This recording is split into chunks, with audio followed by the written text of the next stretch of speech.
Welcome to Hurrdat Sports Live. Here we go. Clark with a run out. We're first. Jack Clark. Cam Jones got that into the Kendeigh guy. And look at the two of them, too. Well, had he not, he wouldn't have gotten the shot off because they closed hard. Oh, Evans. Three, Heisey from the corner. Nate Heisey has made his second straight start tonight in the absence of Gilbert. Heisey has been short with a number of shots, but he's able to get his own miss and find Jefferson underneath for the lay-in. Emery for three, no good. Long rebound to Richard. Off to Clayton. The Gators have never led. They do now. 79-78. Goal again. Oh, my goodness. He's going to go 94 feet if he can. Thank God. What a gem of the ball. Good morning. Welcome into Hurrdat Sports Live, presented by Centris Federal Credit Union. That's DB. I'm Ravi Lulla here at Hurrdat Sports Bar and Grill. What's up, DB? Nothing. You all right over there? Yeah, I'm good. You buffering for a second? Loading. Jason wants to know if you had deviled eggs and Fruit Loops for breakfast. Already? That's what he asked. He's no. in the chat. He was just asking, you know. I have had. Oh, so you probably haven't eaten yet. No, I haven't had cereal in multiple years. Really? And I love cereal. Cereal's real good. You talk about competitive stamina. Yeah. Every time I open the pantry door, like there's usually 3 or 4 boxes. Really? Your kids get after it? Yeah, sometimes Zoe will put some in her Ziploc bag for snacks. Sure. Micah likes it at night. Yeah. And Caleb is literally, a.k.a. the serial killer. Spelled different. Fudge. So, and they go through their low spells. Yeah. So currently, we've got Fruit of the Pebbles. Okay. Fruit Pebbles is solid. Like, listen, man, I don't want to hear you get into the different flavors. It's No, fine. it's okay. Fine. It's a quality. It is a quality. I knew cereal. where the disconnect was anyway. Where. Although technically you count as a minority. Yeah. But see, we use colors as the flavor. Most other people say The flavor. the flavor. Yeah, somebody brought that up with Kool-Aid, and I think that made a lot of sense. Yeah, I think it's a cultural thing. Because I don't say purple Kool-Aid. I would say grape Kool-Aid. How do you classify Gatorade? I go by flavor. Really? Yeah, so I'll do like the fruit punch or the cool breeze or the lemonade. Or the lemon lime, I guess. Not Okay, lemonade. because lemonade is different. Yeah, lemon lime. The Okay. lemon lime one. What's pink? I don't know. I don't drink the pink one. I do Glacier Freeze. I'll do Glacier Freeze. I like that Now one. you're just showing off. Well, I got a little versatility. I get different. I get the variety pack sometimes. Arctic Blast. Arctic Blast is a good one. That's like the Glacial white Freeze. one, right? Yeah. Yeah, Berry Rush. I don't use any of that. Yeah, you're just like, give me the purple one. Super coated. Why'd you change the dialect? What'd I do? That just rolls right off the tongue, huh? Give me the purple. Like, why do I have to be aggressive? Why couldn't I just say, hey, I'd like the purple one? Yeah, that's what I See, said. that's the kind of stuff I'm talking That's about. what I said. It's just embedded. You were just like, hey, It's in your dana. can I have the? My man, you just went into like mini character. That's embarrassing. I can't believe your mom is such a nice lady. I can't either. Man, did she spit you out? Fudge. You should see the rest of my siblings. Oh, I've heard. No comment. I plead the 1, 2, 3, 4, 5. Fifth. I do think that is a cultural thing, that like using colors versus flavors. Sure. I think yeah. I think I'm sitting next to somebody who What? gives zero care. What? Do it again. Not only was I angry, it was like broken ebonics. Give me that purple. Just uncalled for. And you do it. It's just instinctive. It's. I don't even know what that voice is. Like, I don't know. Yeah, I don't either. I don't know where I came up with it. I don't either. But it's fine. I mean, I see what we're on. What are we on today? Some nonsense. Some stuff? Yeah. You're talking about nonsense. So I did the NBNR podcast last night. Oh man. I'm gonna be honest, that got out of pocket. So I had a feeling they may have you in the scope because they come up a lot on the show. Yeah. Well, I like them. They're good guys. Me too. Obviously, Kyle works for Hurrdat Yeah. proper officially, you know. Were you within range, locked and loaded? Oh yeah. We had Was it like Duck Hunt? Did they cheat and put the gun close to to the be screen? fair, I did turn. Ping. I got after Connor a little bit. Why? Well, so I found out he was a Duke fan, Oh, and so I think it was justified. that's unfortunate. Yeah, I know. That's unfortunate. We made St. Louis Jordan knows what he wants to miss. What he missed. Go back and listen to the first segment. Well, we're still in the first segment. I'm talking about yesterday. Oh yeah, because that was on my timeline quite a bit. Yeah. What was on your timeline? No, they just were regurgitating the conversation. Oh, gotcha. Yeah. No, it's all good. We're off to a good start this morning. You didn't eat breakfast? Just not even closet anymore. You're just like, we're out here. This is where the magic happens. I mean, we're out here, right? It's where the magic happens. I talked to him for a long time yesterday. Yeah, how's he doing? I think just okay. Okay. I think just okay. Very, very, very. Just good thing there wasn't a presser this week. Yeah, a little blowback from. Just it's weird. A lot going on. Yeah. I mean, I could understand. I could understand if you're Coach Rule and you're kind of sitting here and you're like, "Hey, I'm trying to do the best thing for this program." So you know what he'd tell you? What's that? If he walked in these doors right now, mm-hmm. He said, "I have two things, really three, and the other is a byproduct of the other two that I have to do for this program." What's that? Number one, take care of the players within the program. I have to make sure you do what's best for them. That physically, psychologically, emotionally, that this is a place that they can grow into productive young men. He said number two, consistent with what he said all along. Number two, yeah, I have to protect this university and this football team's best interest. Mm-hmm. Number three, I have to win games. Yeah, he said every decision that I make goes through one of those lenses. Will have one of those three things. And it was just interesting how I think it was kind of rhetorical, and he didn't say it out loud, but I could just hear it because we were just talking about data, just data. And I think it's just interesting that I think we should just rally around one of those three things. Yeah. Because that's it. I mean, whether it's the spring game or Tennessee or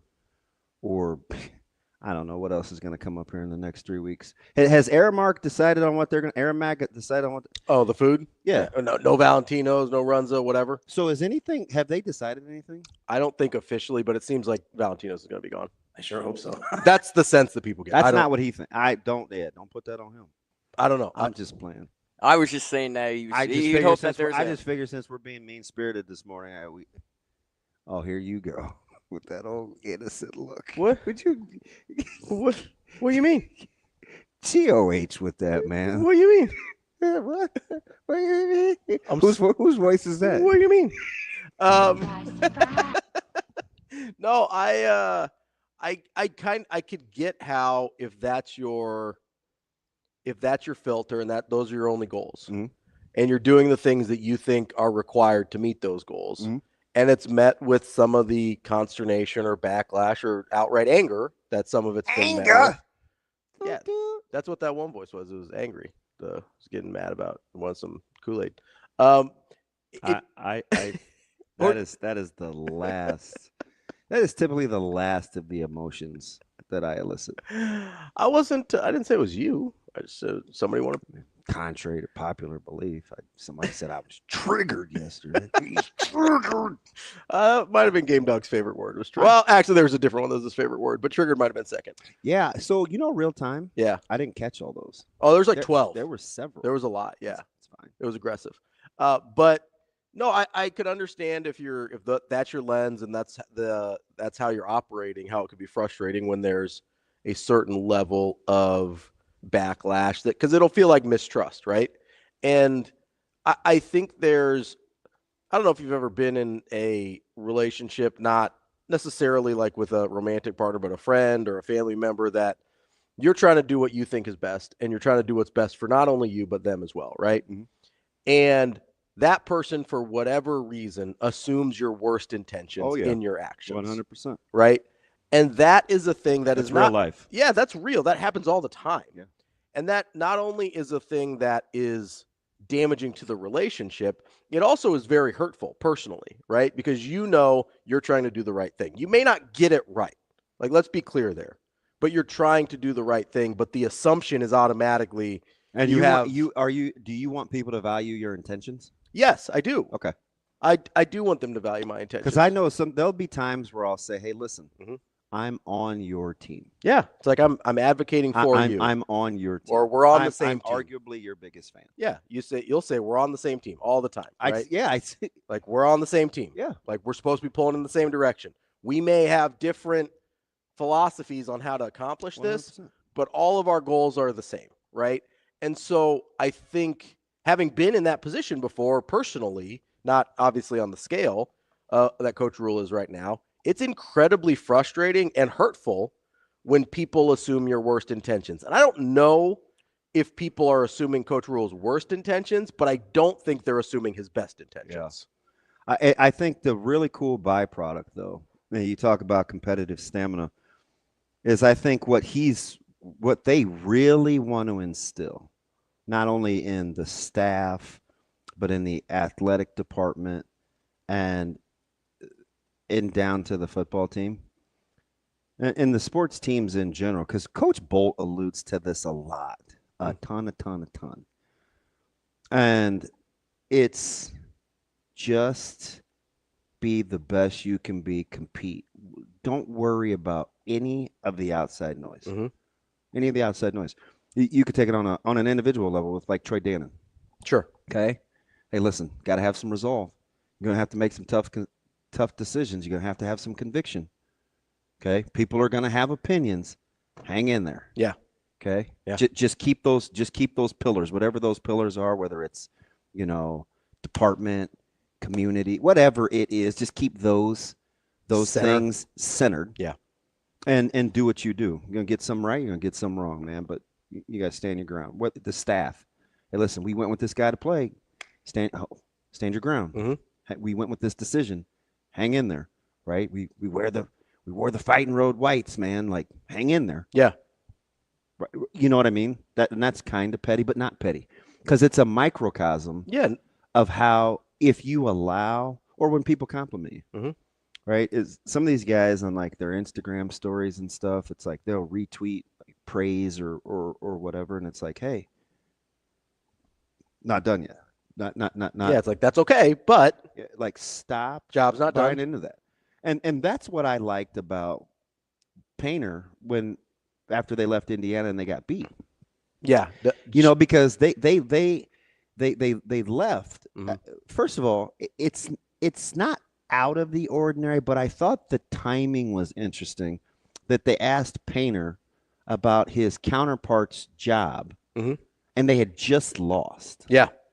Right? Like, that's awkward. And there were some tough calls in that game mm-hmm. that he got into later. But he said something that I think, whether it's the spring game or Tennessee mm-hmm. or I said it earlier. I don't think it has much to do with it. Valentino. Yeah, there'll be some blowback. Beer in the stadium or whatever. Whatever. Whatever it is. Changing sidelines.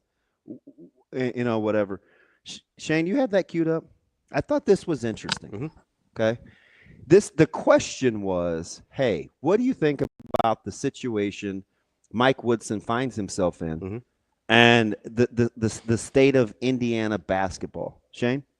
You want to see other people be successful and keep their job, just like any of you guys would think the same thing about the other people sitting to your left and right. So it's like anything. Like, you got to get a good person. You got to get a good coach.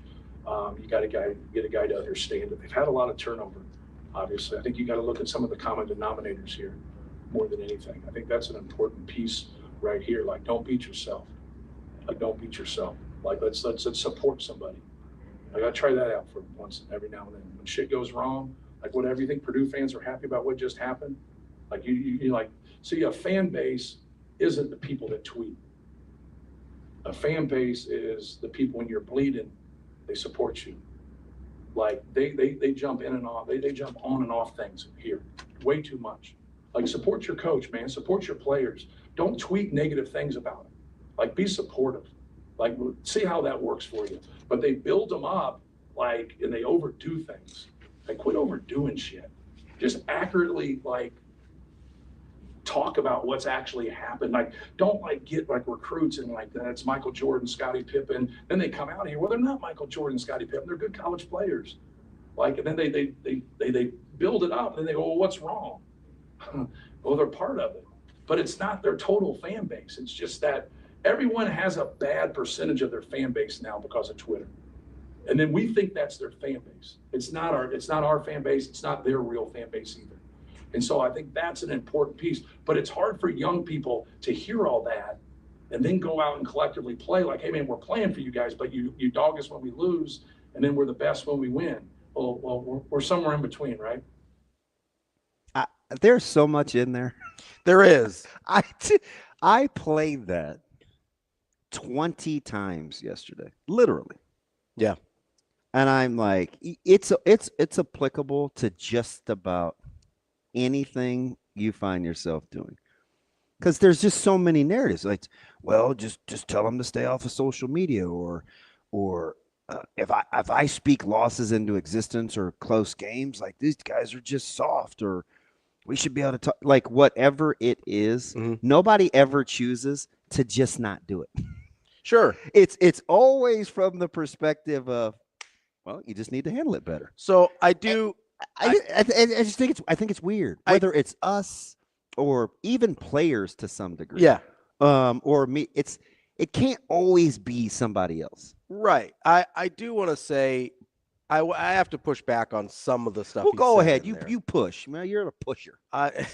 Push it to pushing me. I agree that the negativity is generally a small portion of the fan base. I do kind of bristle up a little bit. Dude, how do you do it? Just bristle up. Okay. When people they kind of just like push aside, be like, oh, those are the internet people over there. I mean, most people are on the internet now. Now, I would say there's a small section of people on Twitter, or that are your fans on Twitter, that actually make up the negativity. Like, it's an even smaller, like, you can't just say, if the internet's bad. Like, that's a silly old man thing to say. Like, so I always get a little. I think of Ryan. He sent me the dude from The Simpsons. Yes, like the man yelling at cloud. Which I was 50 years old when I learned. Really? He told me that this year, and I was like, the what? Yeah, the man yelling at clouds. But now I know. And so I do think there's a little bit of that in there.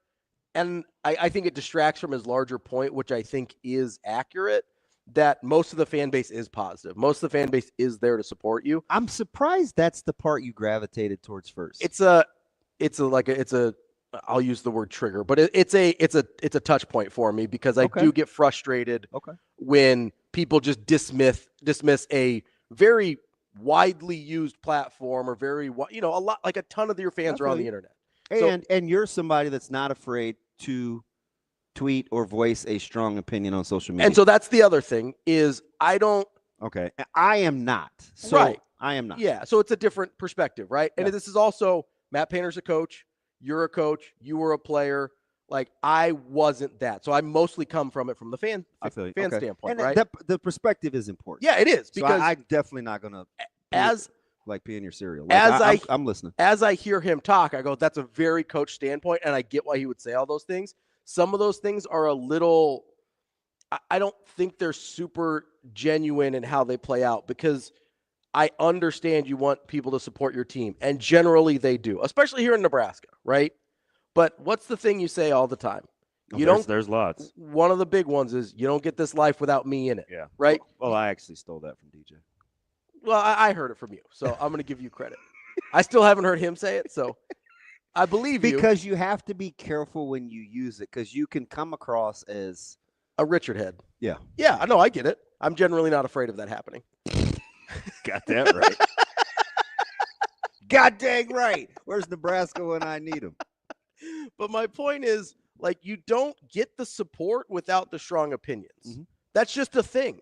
And I'm not saying that you should be overly negative. And there's a ton of stuff that happens that is totally out of line, right?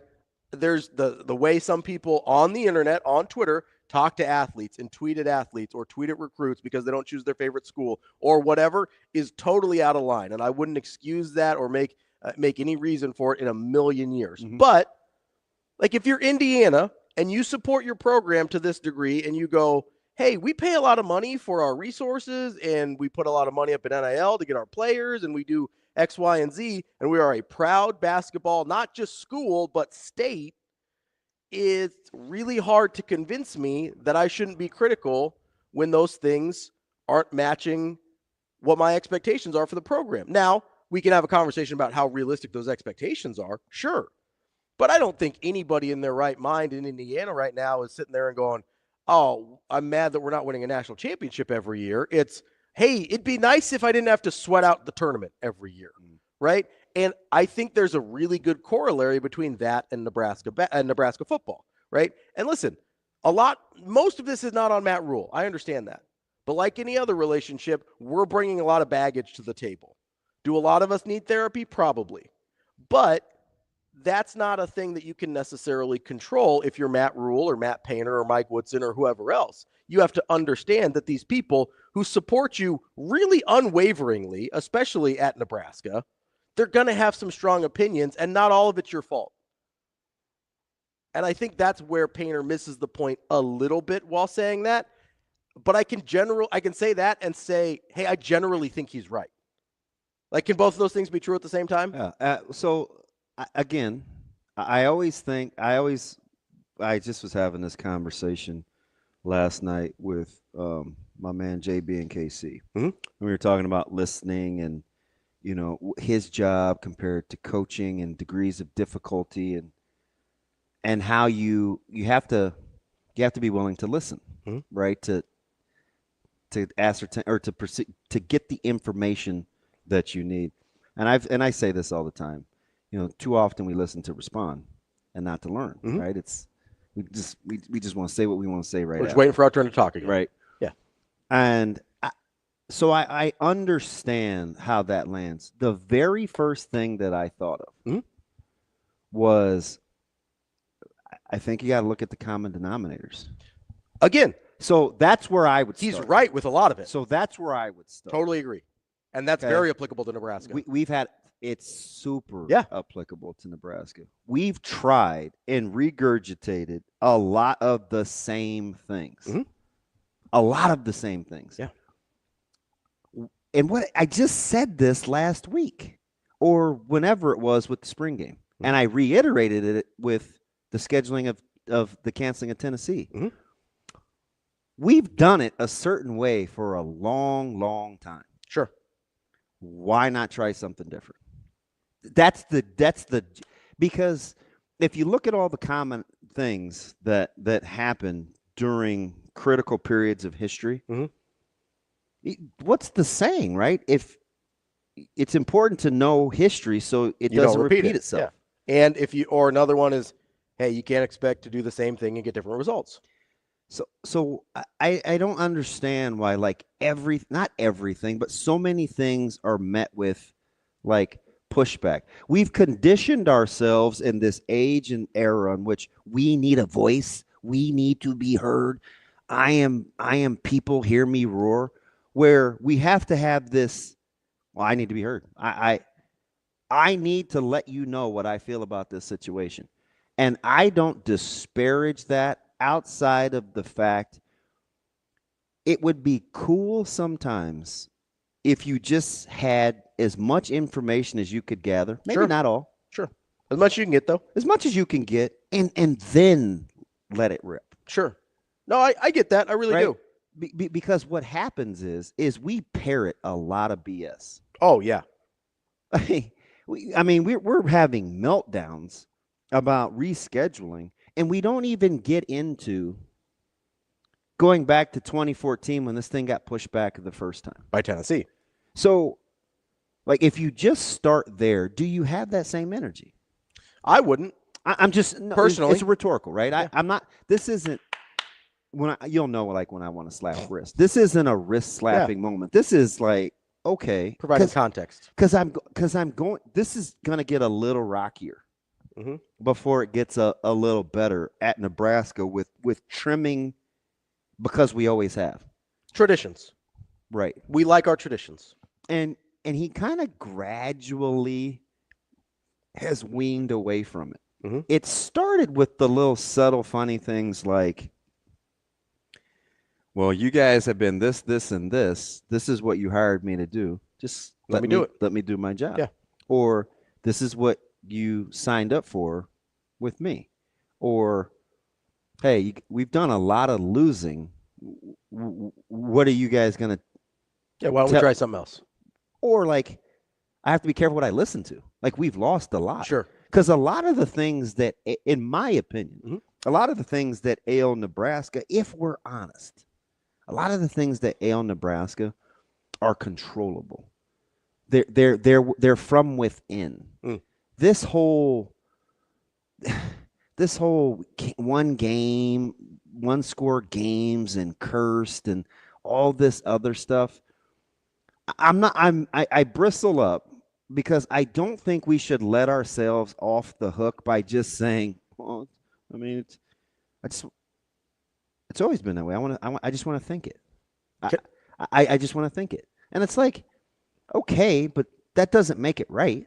Can I tell you what I think the real issue is? Why people like hold on so tightly to some of those things that don't seem to matter?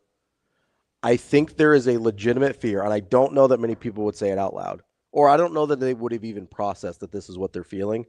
But I think this is a real thing, that there's a section of the fan base that doesn't actually believe Nebraska can get back to winning at the level that they want them to. And so they hold on dearly to the things from the time when they did. I don't disagree with that. I think that's a real thing. But I think... And that's really hard to overcome. We're kind of still missing the larger point. This isn't just a fan thing. This is an athletic department thing. Sure. It's a media thing. It's a former players thing. Like, everybody has to kind of take a look and say, and just ask a simple question. Some people will just say, they'll just miss it and say, I have a job to do, or I'm this, so I'm going to free myself up to do this, because they don't really want to be accountable. And media may be different because they're not cheering for anything, I don't think. Sometimes it's, am I helping or am I hurting? Yeah. Like, what's the end game? Right. Just start there. We'll continue this coming up next here on Hurrdat Sports Live. We will be back.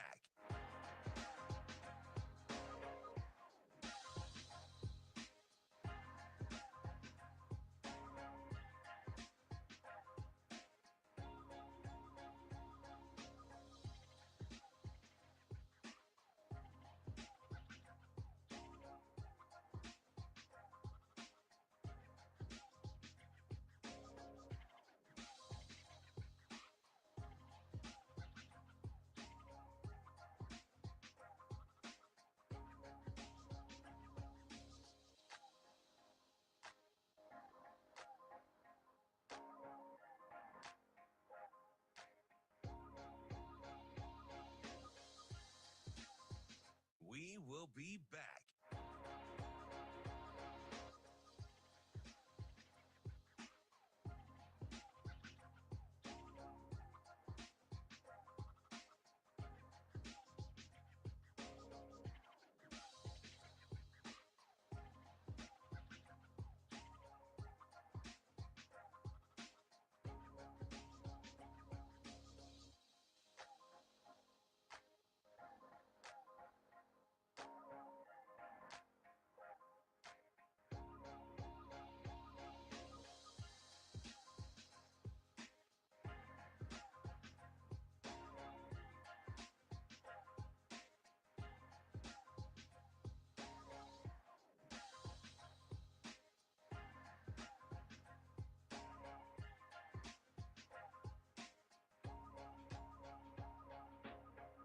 We will be back.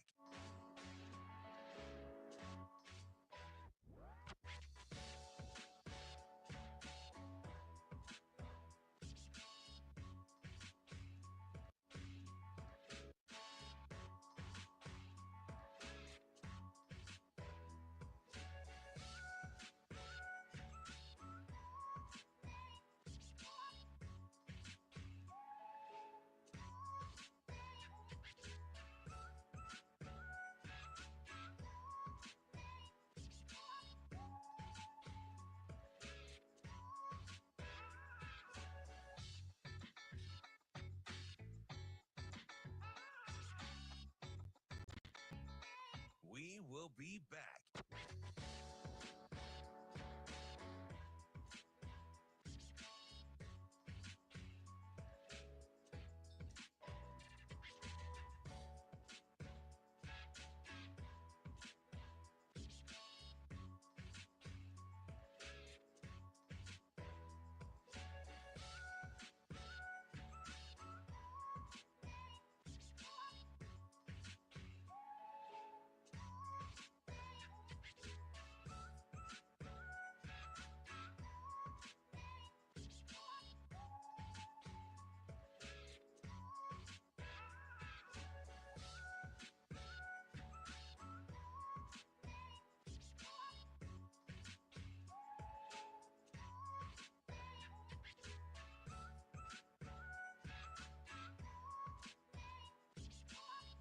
We will be back.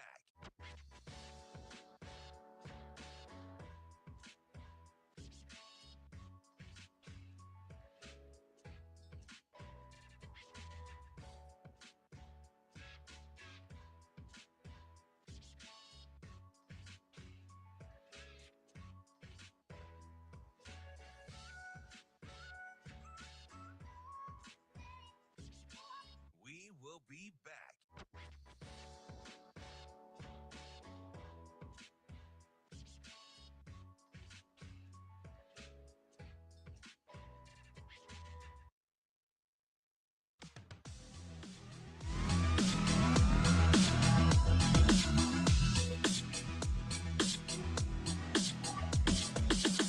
You're listening to Hurrdat Sports Live.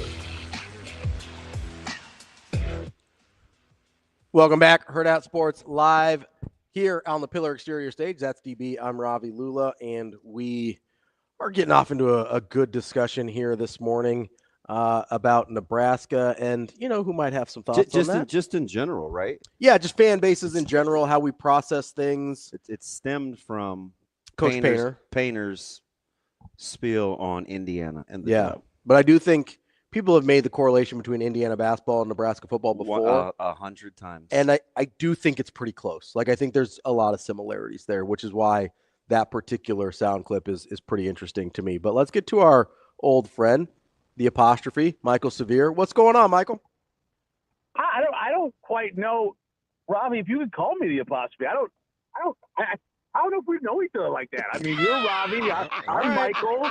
You're going to the apostrophe. That's down deep, man. That's like I was called that in high school. I mean, wow. You didn't tell me that when I started calling you that. Yeah, literally, I just copy what DB does. I told you then. I said, man. Well, then you moved on to the light skinned guy. Then we got all racial, and well, I'm talking about Indiana. I still have this hate for Indiana from 1987 Superdome. I'm still mad at them for beating Syracuse. Syracuse missing free throws. You bring me in now, I'm angry. What's going on, guys? This is kind of interesting because I've worked with some minorities. What? And they've never been near as offensive to me as either one of you two. I think we need to look at that.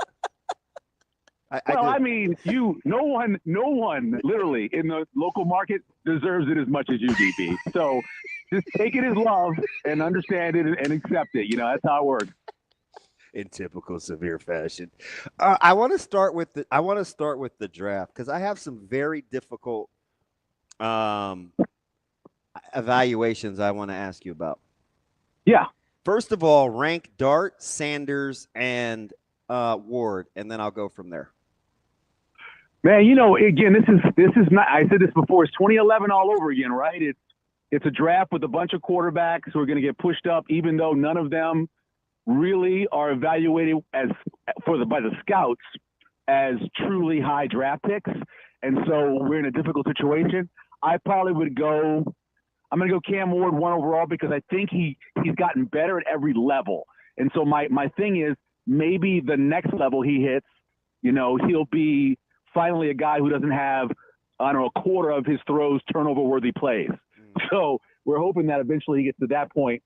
There's a lot of things I like about Shedeur Sanders. See you later, Logan. Have a good day. See you, Logan. My concerns sometimes with him, or like with a lot of young quarterbacks, is I don't quite know if I hate this phrase. I know Ravi does too, but I think he's really a guy that's got to be in a certain system, because he doesn't have much arm strength. I don't think he's overly athletic. There's a bunch of things about him that, hey, you know what? Maybe he's Brock Purdy. Maybe he is, which is not a horrible thing, right? And then Jackson Dart is such a wild card because that dude is a cross between every quarterback that I hated the last few years. He's like a lock, and he's like all these guys that I just can't stand. But at the same time, the game has moved in the NFL to what he does, right? Take off running if he has to, has a cannon for an arm, could throw the ball all the way down the field. He's got all these abilities to do these crazy things that people are doing now in the league. So, but that would be my order. But it's not good, man. This is kind of sad coming off of all these great skill position drafts we've had the last few years, where this year we have few wide receivers who I like and few quarterbacks. So, Michael, what do you do with like a Jalen Milroe? Who goes running back?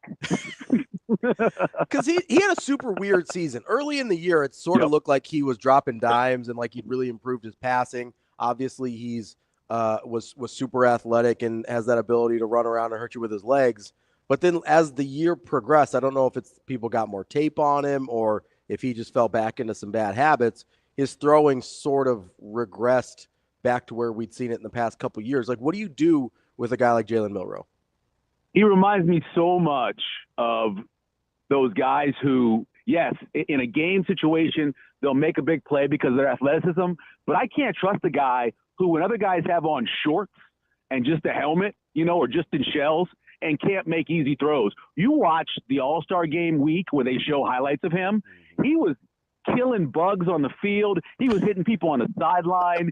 He was bad. I mean, just easy throws they give you in those all-star game practices, easy little Y sticks or like little bang eights. He couldn't hit them. And I know he makes a great long throw. I know he's a really good athlete.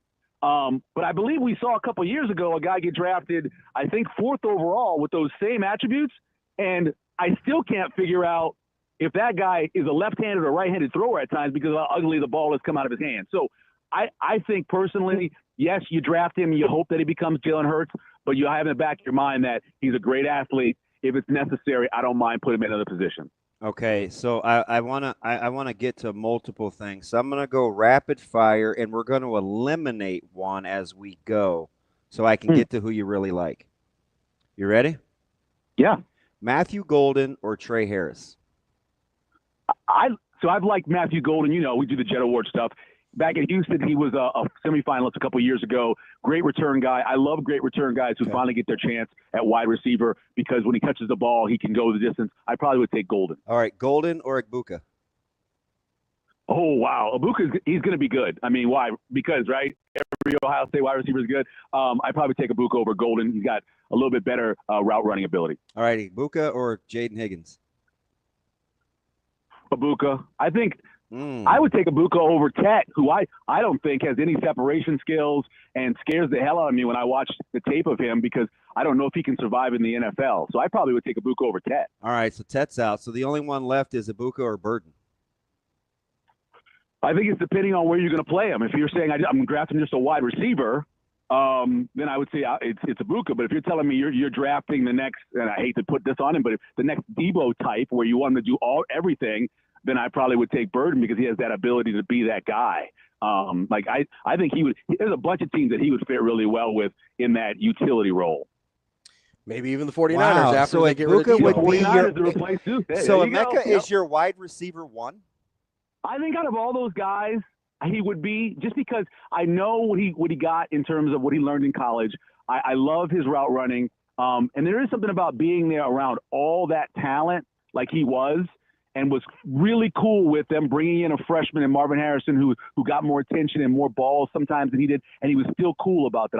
I think he's a good person, and he comes from a great system, and I'd probably pick him one, yeah. All right, I'm going to say this out loud and get it out of the way, and I'll ask you yours. Woody Marks is my sleeper at running back, right? He's going to be somewhere 10 or 11th back off the board probably, but he's my sleeper. You got a sleeper for me before I have you rank these backs. Man, it's so deep. He's not a sleeper. I think Marion Hampton is going to be incredible. So, okay, well, save him. Save him. Yeah. Save him because he won't be a sleeper. Do you have a sleeper? He won't be. I don't think so. I mean, I think it's 10 deep. This is the best running back draft we've had in terms of depth in, I don't know what, 10, 15 years. It's really deep. What do you do with like a Scattaboo? I put him in my system, and first I'd like to see what he runs. I'm kind of curious. I think he's got more top end speed that he's going to surprise people out a little bit, but I want to see what he runs. But I would run him as 49ers again, right? I think that what the 49ers do with their fullback position, no matter who's in there, I think that's the guy. You use that. Get the ball to him out of the backfield. He can block. Occasionally, he's going to be your running back inside the 5-yard line. I think there's a lot of things you can do with him. All right, running backs, rapid fire. Ready? Yep. Travion Henderson or Caleb Johnson? Caleb Johnson because of the fewer injuries. Yeah, you're smart. Even though Travion doesn't fumble okay, I'll just let you. This is your show. Caleb Johnson or Quinshon Judkins? I would take Judkins only because I think that dude's crazy. And I like crazy running backs. I like guys who are a little bit insane. I think he's a little bit insane. All right, Judkins or Hampton? Oh, Hampton. That's my guy. All right, Hampton or Gianti?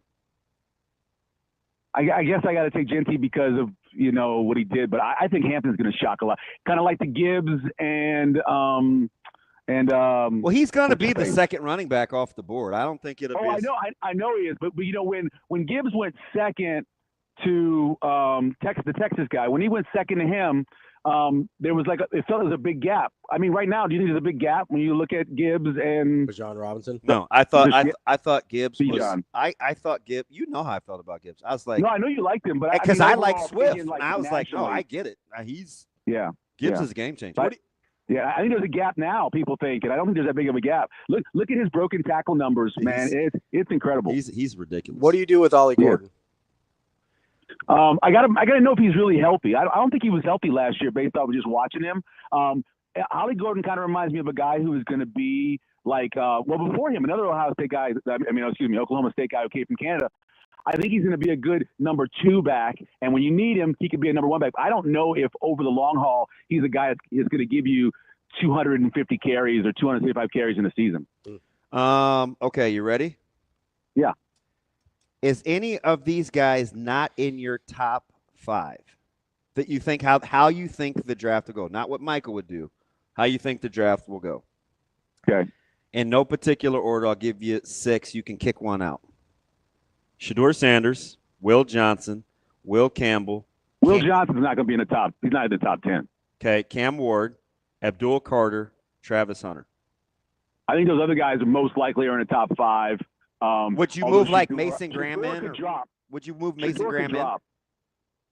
I think Mason Graham's a good one, but also I think there's a good chance that one of the tackles who we aren't talking a ton about right now is going to make his way into that maybe top 5. Depending on somebody says that's our one. So not Banks or Banks? Not Banks. I don't think it's going to be Banks. I think Banks actually I think when people got into his tape and saw that he kind of struggled and maybe he's really a guard, I think Banks dropped off. Nick Simmons out of Ohio State?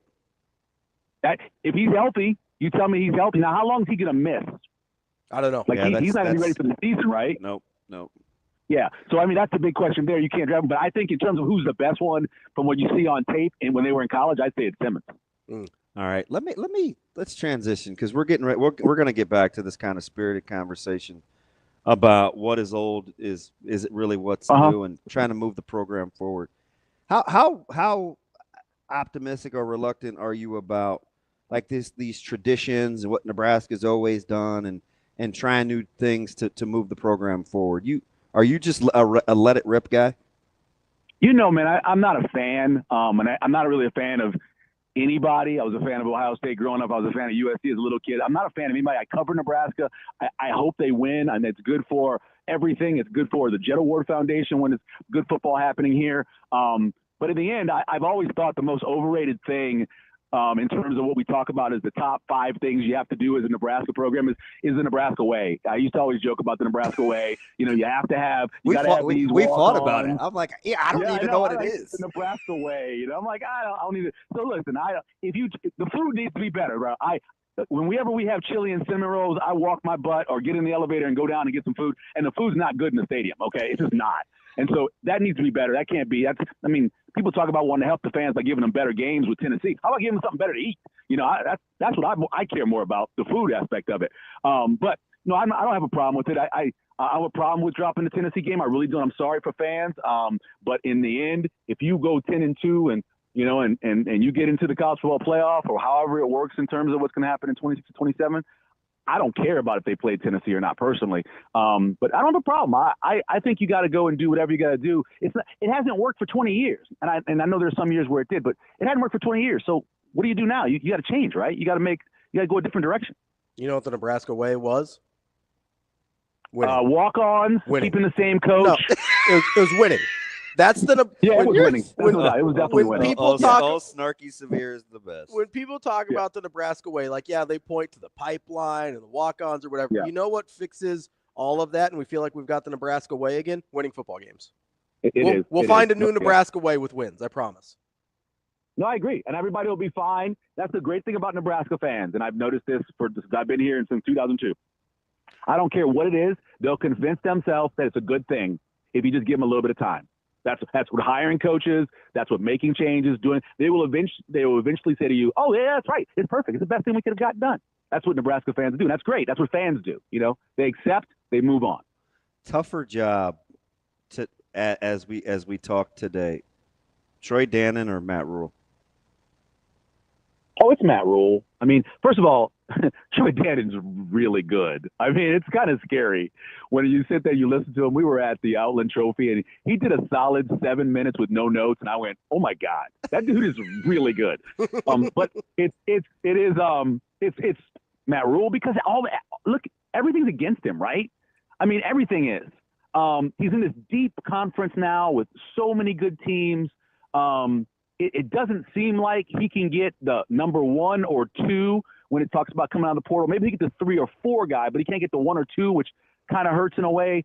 There's so much expectation here. It's crazy. People are already talking about if he goes 6-6 or 7-5, should he be on the hot seat next year? I mean, it's a hard job, and I wish him all the luck in the world.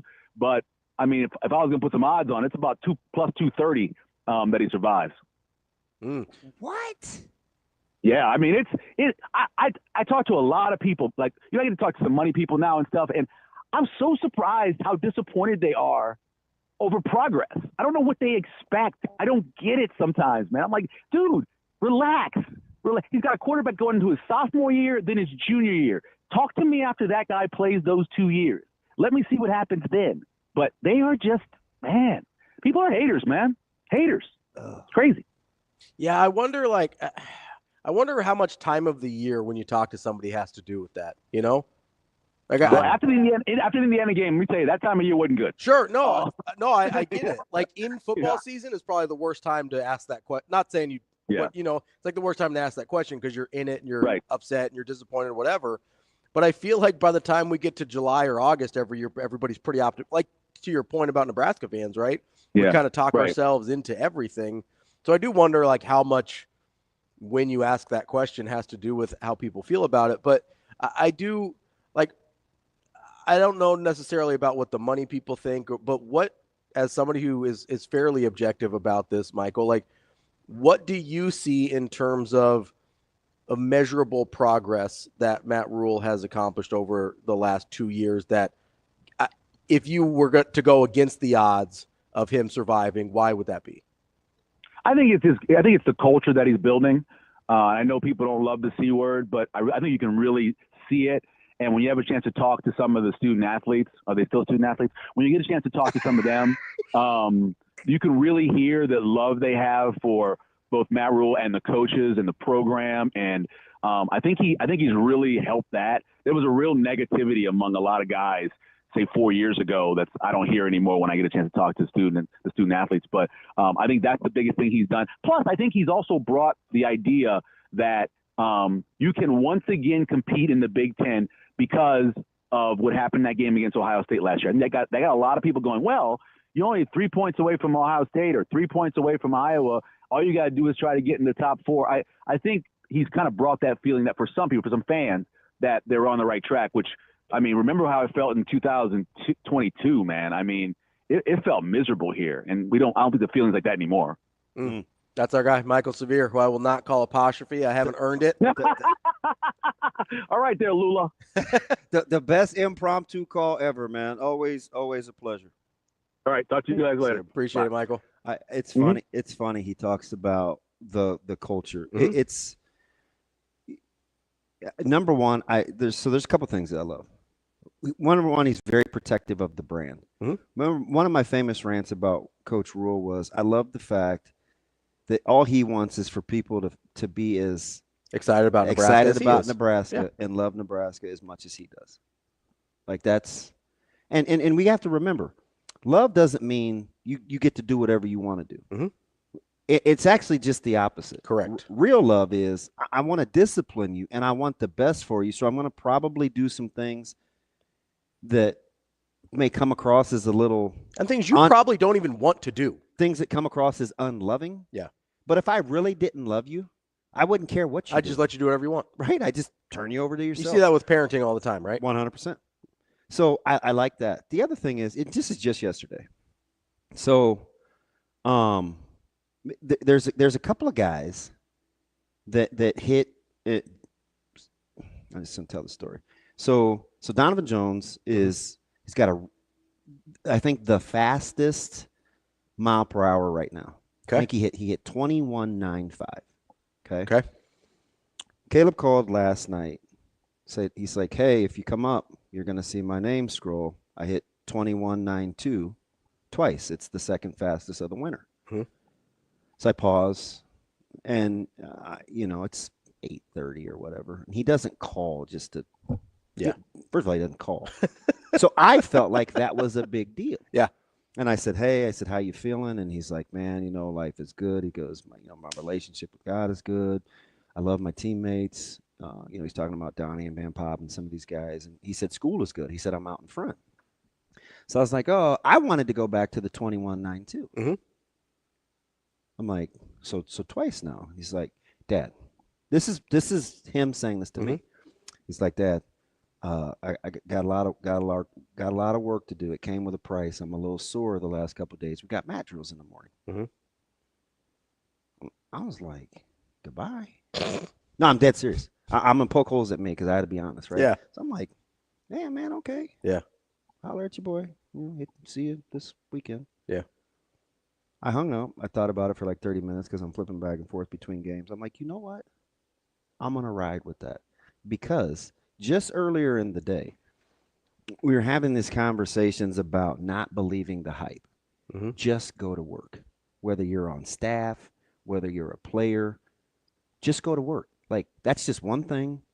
Move on.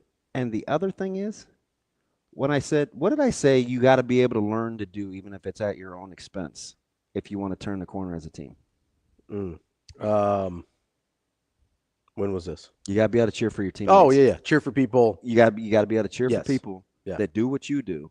He couldn't have been happier for Donovan. Yeah. Well, it's like what Matt Painter said. You want to see Mike Woodson succeed at Indiana. It's like, and he's like, yeah, in the morning, this, that, and the other. There's a couple guys we want to get going. It was just so other-centered, and it was exactly what his coach preaches. He says it to the staff. He says it to the players. Don't worry about what the past thing is. Worry about what the next thing is. Well, and he's already conditioned. He cut me off. He killed my joy. But he was right. Yeah. You know what stuck out to me from that is, hey, the 21.92, that's not the end goal. That's not the win. And he wanted to remind me, to move on. Yeah, that's not the win. I'm not even belaboring the point. I just want to go back and revisit.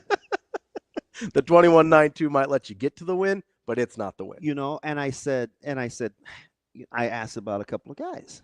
And one's not going to be very popular because the fan base gets mad at him. But I'm a big Hartsock guy. And he's like, Dad, man, he's endured in some less than ideal conditions. He said he's so dialed, it's cool to watch because they hang out. And he goes, he really wants this to be a big spring because he finally feels good. Yeah. He's also talking about another guy that's in the secondary. Yeah. From a position that could very well play some of the same snaps that he. I'm like, there's movement up front. Listen, I'm telling It's you. stirring. There's something stirring. I'm telling you. Yeah. You can't. You need a Van Poppel to go watch Tyson Terry. Mm-hmm. You do. Yeah. If you can do that and you can listen to the instruction that your coaches are telling you about insulating yourself from outside noise, praise and false gods and whatnot, you got a chance. I'm telling you, you got a chance. That's DB. I'm Ravi Lulla. It's Hurrdat Sports Live. We've got our guy Brian Christopherson coming up next.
You're listening to Hurrdat Sports Live. Here is Husker 24/7 senior writer, Brian Christopherson. Yeah, you got guys walking into Ace Hardware without their shirts on. Brian Christopherson. We got a pretty good sewing circle in this state. Brian Christopherson. To me, it's like crunch time, baby. Here is Brian Christopherson. Kicking off hour number 2 of Hurrdat Sports Live, presented by Centris Federal Credit Union.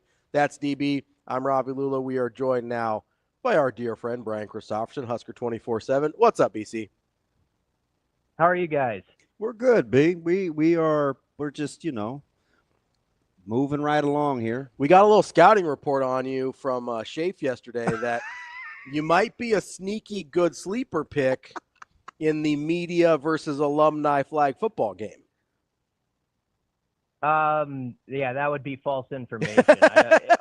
He called you the plucky little underdog from, Omaha North, the mean streets of Omaha North. He said, don't sleep on BC. Damon, you know that I went to North as part of the magnet school program, and I actually grew up in West Omaha. And hopefully Schaefer's reporting in other areas is better than the information he's passing on there. Well, I think maybe we need some smarts on the team, get that magnet school energy going. BC, let's start with basketball for once. Obviously, tough loss against Michigan on Monday, and by tough, I mean one of the ugliest basketball games I've seen in a hot minute. What, in your mind, because DB and I had this debate yesterday about how many wins is necessary for them to get out of the last 3, like your gut, I'm not asking to be a bracketologist, what does your gut tell you about what they need in the last 3? The 2 games at home, and then the cherry on top is if you went to Ohio State and you picked that one off. But you gotta handle business at PBA. And I like that Fred Hoiberg right afterward, as ugly as that game was for the viewer, was laying the groundwork for his team that, if you bring that defensive energy on that side of the court, you're going to make a few more shots and we're going to be fine and we will be playing in the postseason. He really spoke that message of positivity forward, even in like the 15 minutes right after that game. And I thought there was some good coaching psychology probably going on there. And it's true, too. I mean, that's the calling card of this team. We know what they aren't. We know what they are.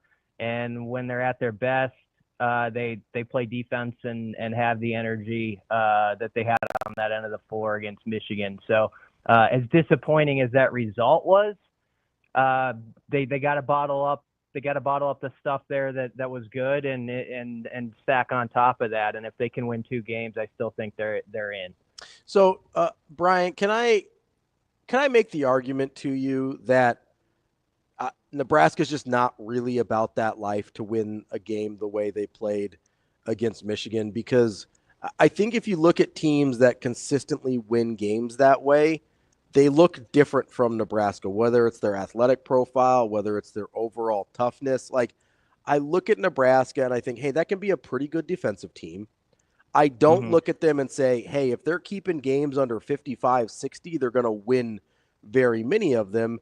And if you kind of look through their wins across the season, that's sort of been true. Like I don't know if they just haven't been able to keep teams in that neighborhood, but I don't look at this team and I say, hey, they're built to win games. I know this is an extreme example, but they're built to win games like St. John's. I don't get that vibe from this team. I just don't know how plausible that is. Yeah, I mean, it's a rare exception, the game we saw on Monday, obviously. They were 13-1 in games where they'd held teams under 70. And so I think, obviously when they're dialed in on that end of the floor and forcing looping passes and contesting shots, they're pretty tough in that respect. But I get what you're saying. They've got to have another guy or two really pick it up offensively down this stretch run. And obviously it was a tough day for Jawan Gary. He goes 2 of 13.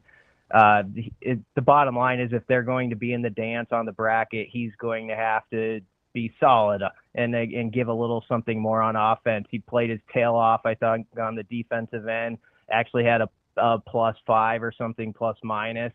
But they're going to need more of him offensively, and then Essegian's got to hit some shots. I mean, their options are limited. We've gone over it all season, and at times, you guys know I've tried to talk myself into a certain player maybe being this or that, and I'm just beyond that now. It's but the two names I mentioned are players that on a given day, like Essegian has popped in 4 3-pointers or had a good game like at Washington that helped put his team over the top. So he's got to shake off that last miss.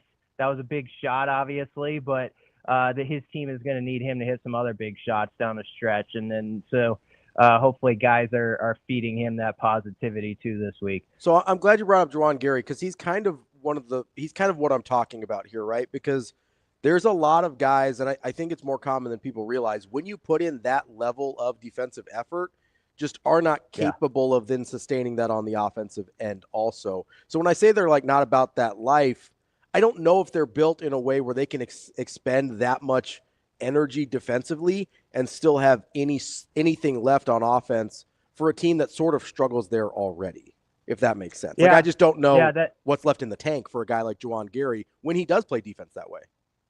Yeah, I understand that. I mean, but the difference I'm talking about now is like you take your 2 for 13 and it's a 5 for 13. You know, something like that gets you over the top in some of these last couple of games. Andrew Morgan had a tough day offensively after he had the 8 for 8 on the road. I mean, there's some shots around the rim you just have to finish, and that's got to happen these last 2 weeks. I mean, there was this one you guys might remember it. Andrew got fouled and went to the line. It should have been an and one. You know, those are the buckets you have to have this time of year. Instead, he misses the layup, gets the foul, but then misses 2 free throws.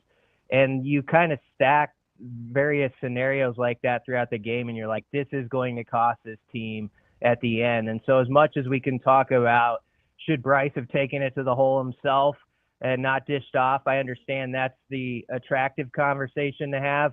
But there were like 5, 6, 7 possessions throughout that game where I was like, that's going to hurt later. And sure enough, it did.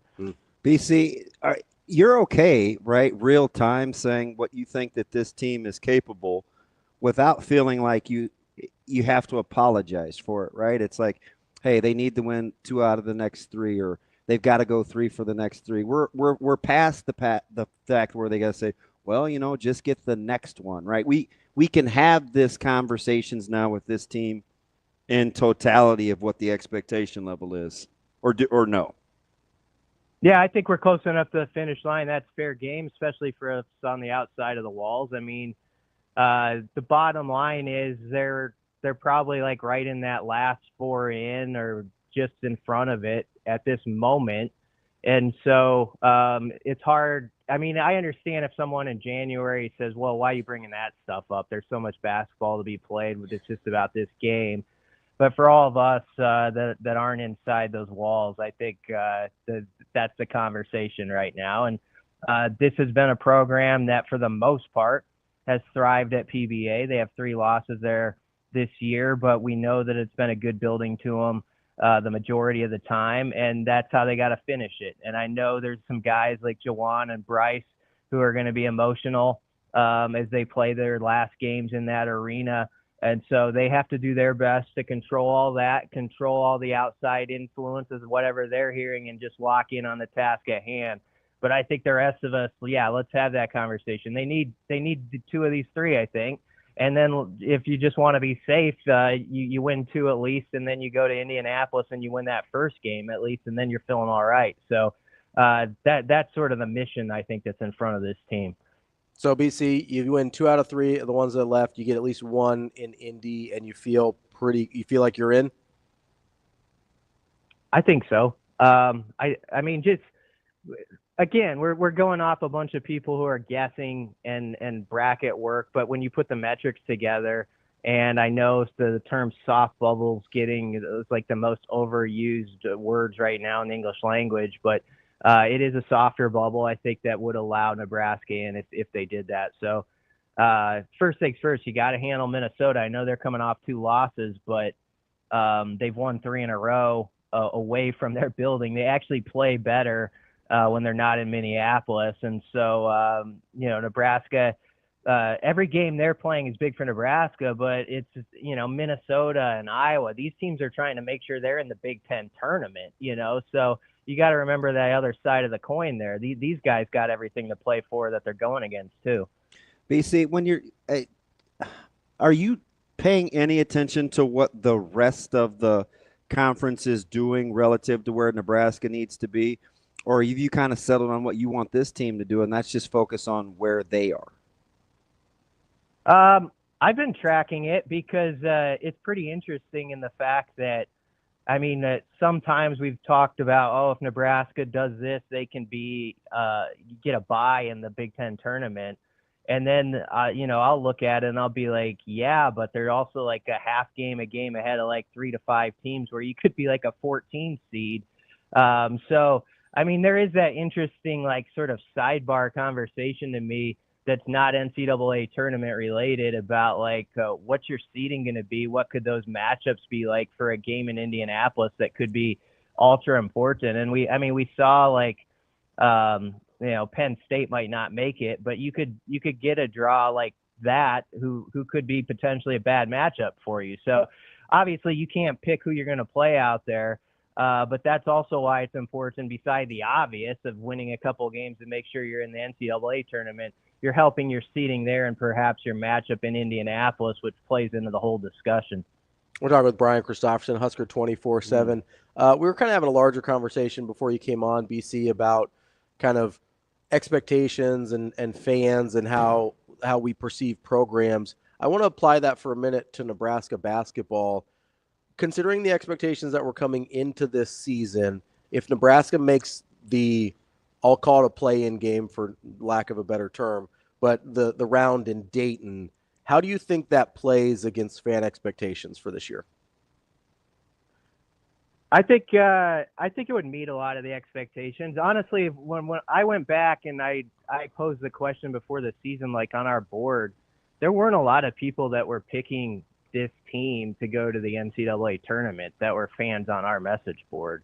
And so I don't know if that is applicable to the fan base as a whole, but I wouldn't sense that everybody just thought they were necessarily going to pick up where they left off last year with a lot of different parts. Obviously, Bryce and Jawan are factors that have been around, but you're trying to figure out Berke and some of these guys and what their game is. So I think if people sometimes have to step back and be like, what was my actual thought process about this team when the year started? Would I be satisfied that they're in this position right now?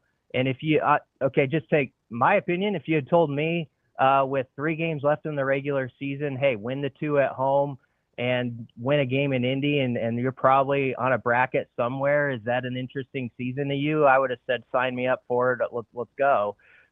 So I do think you heard some of that from Fred Hoiberg prior to the Michigan game. He was reminding his team and everybody else, I think, like, hey, you guys are playing for something. There's plenty of teams across this country that aren't. They're just trying to be a spoiler.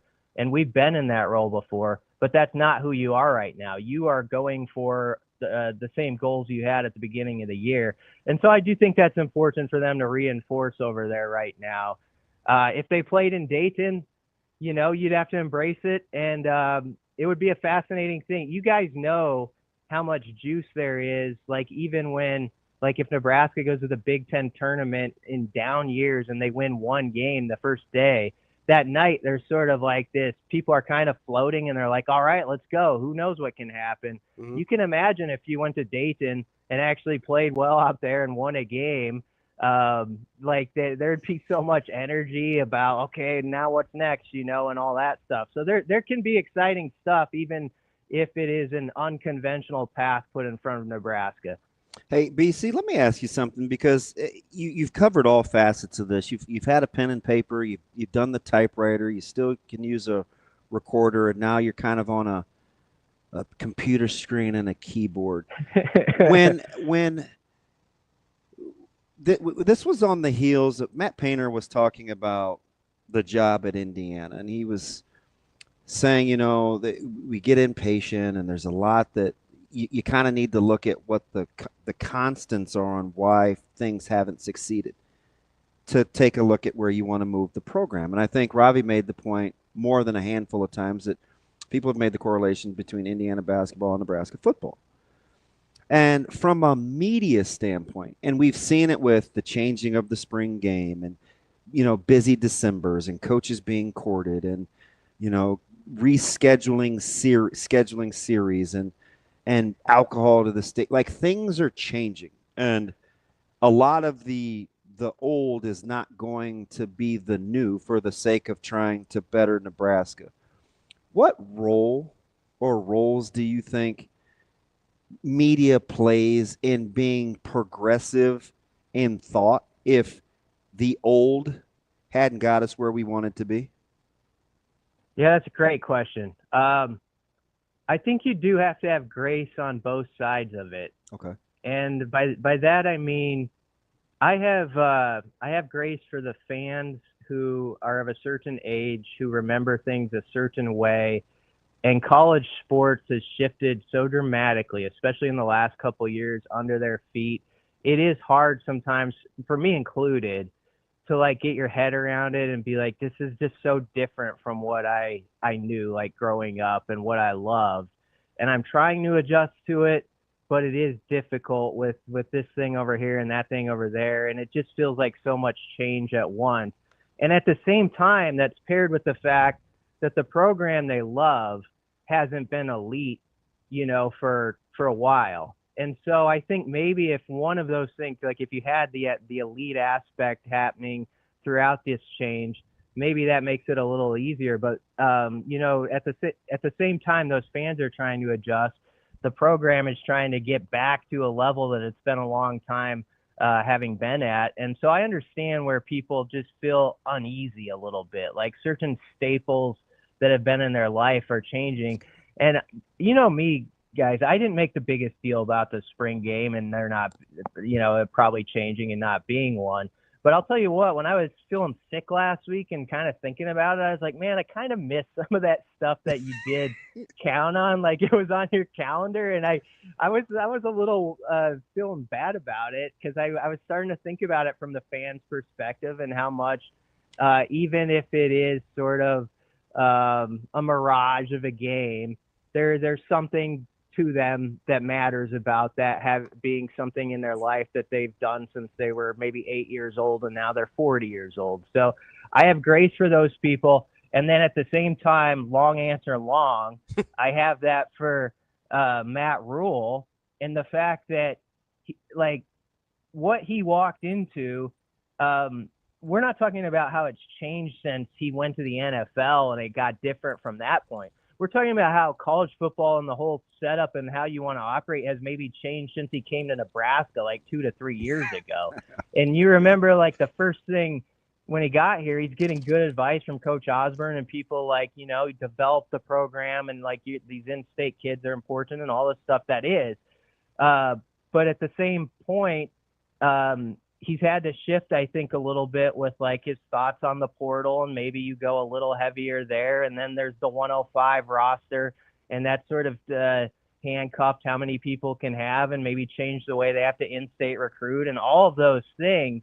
And so I have grace for that too. Like this guy, what he signed up for 2 to 3 years ago, it's completely changed now. And so like if he needs to do something a different way, then maybe I would have thought like maybe you don't have a spring game. You might have a good reason for it because things are so dramatically different now. So I think as a media person, before you type something dramatic or go with a hot take about the Nebraska-Tennessee game or whatever, you do need to process all the layers to it and also consider there might be some stuff you don't know quite yet that you still have to learn as we figure out where this is all going. BC, can it be true that we shouldn't do things the way we've always done them just because that's the way we've always done them? And it also be true that we shouldn't change things just for the sake of changing them if we don't have a concrete, real reason for it? Can both those things be true at the same time? Yeah, absolutely. And I mean, like the spring game, I take Matt Rule at his word and various reasons why he doesn't want to do that or showcase his players like there. But yeah, I think you said it well, Ravi. I mean, there's some reasons to do stuff, and there's you don't want to just change something and say, oh, we're not going to do it because it's been this way, and what has that gotten you? I mean, there are some things that are good from the past, and I think Matt Rule understands that. Like, look at like the day-to-day stuff. I don't think they've changed. Like, he actually said, remember his Josh Pate interview last week, like he's doubling down actually on the process of like the stuff inside the walls and like the mat drills and like what culture building means. So I do think we have to be careful that we're not distracted by some of these shiny objects like the spring game conversation and say, oh, they're changing everything. When in fact, yeah, there are some changes outwardly that we're seeing, but inside the walls, I think he believes in his process, and they're going at it times 5 now. That seems to be what he was saying last week. And so we got to balance that too, that yeah, there is change, but there's also some things that they're hitting just as hard as they ever have, and that they believe in, that they're sticking to, and they believe are going to come to fruition now with results. And so there's that part too. BC, let me ask you something. On February 26th at whatever time it is, 8:21. Who has the tougher job, Troy Dannon or Matt Rule? Good question. I think Matt Rule. It's not an easy answer though. Both have to navigate moving ground beneath their feet, and they both have to be able to make a decision and say, I believe in this, and whatever comes at me from it, whatever arrows there are, I'll take it, and I'm going to stand with this decision. And I think you saw that with Dannon last week with the Tennessee thing. He thought that was the best thing for various reasons for this program and this athletic department right now. And he knew he would take some hits for it, but he stood on it, and that's what you need from any leader right now. And I think he's a really sharp athletic director. I think if you talk around the country, people think he's one of the better minds in that field. And so I think they've got a good person in that chair. But I would say Rule to your question, just because there's just another layer. There's just more of a spotlight on the head football coach at Nebraska. There always will be. Every little detail gets put under the microscope, especially when we get to the season and like how you manage the clock and all these different factors. I mean, there's like 150 different things that a fan could think about to like critique Matt Rule on, good or bad, and maybe 15 that they could think of Troy Dannon. So that I think they both have critically important jobs, but that's the reason why I would say Rule. I think there's more stuff people can say, I have an opinion on this about Rule because of this, than they could with Dannon, and that's why I'd say that answer. That's our guy, Brian Christopherson, Husker 24/7. BC, appreciate it as always. Good stuff, and we'll talk to you next week. Yeah, thanks for having me on, guys. Thanks, B. Interesting stuff there. That's pretty thoughtful. There's a lot to climb into, but next we're going to talk to our friend Andy Kendeigh. I'm going to ask him how his back's doing. I'm doing a little scouting combine of my own for media people. What if it doesn't come to fruition? Well, I'll be prepared. You're pretty sure it is? Well, what do you always say? Another thing you always say. You'd rather be left with than without. Yeah, I'd rather be caught with than without. Exactly. I'm doing my homework on the front end, DB. We'll figure it out. That's DB. I'm Ravi Lulla. More Hurrdat Sports Live coming up next. We will be back.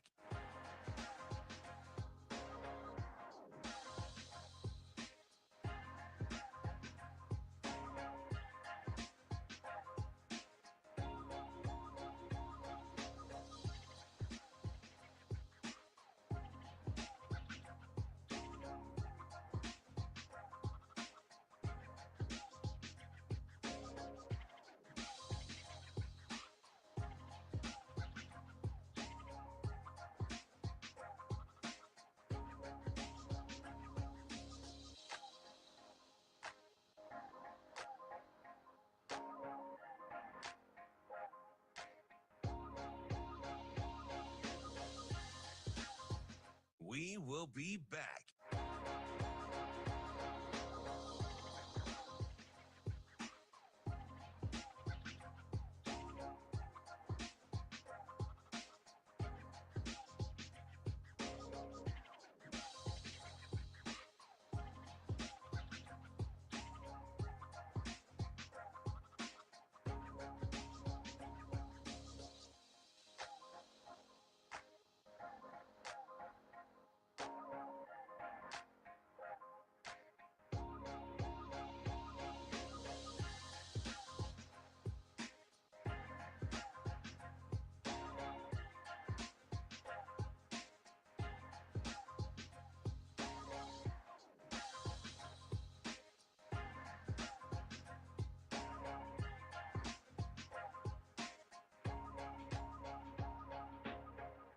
We will be back.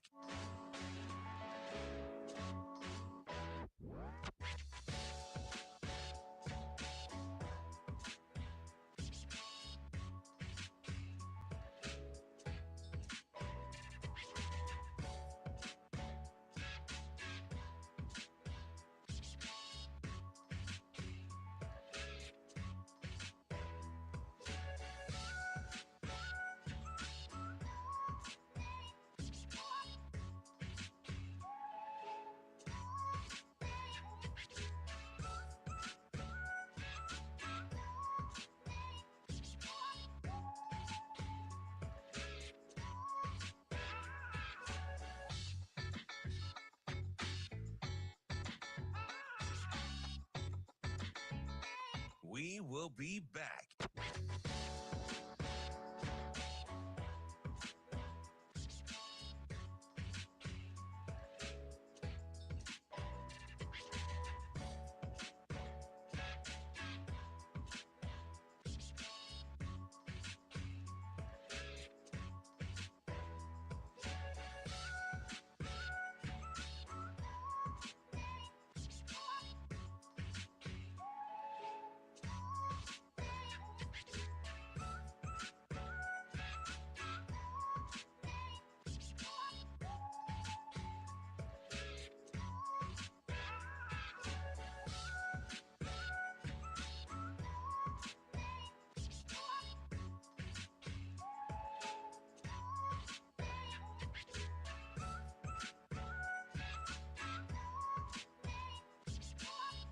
We will be back.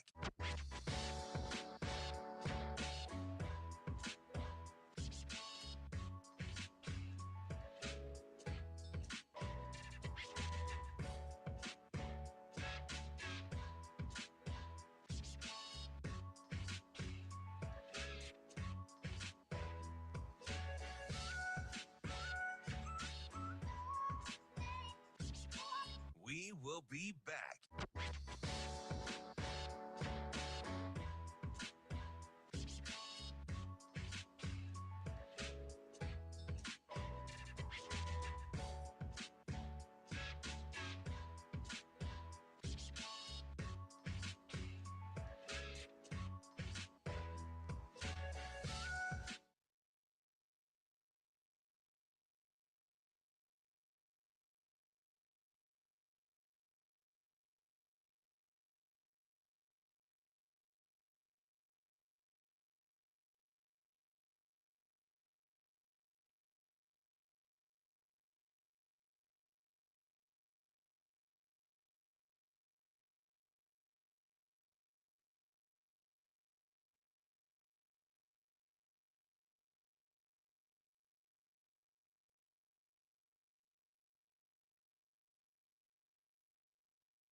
You're listening to Hurrdat Sports Live.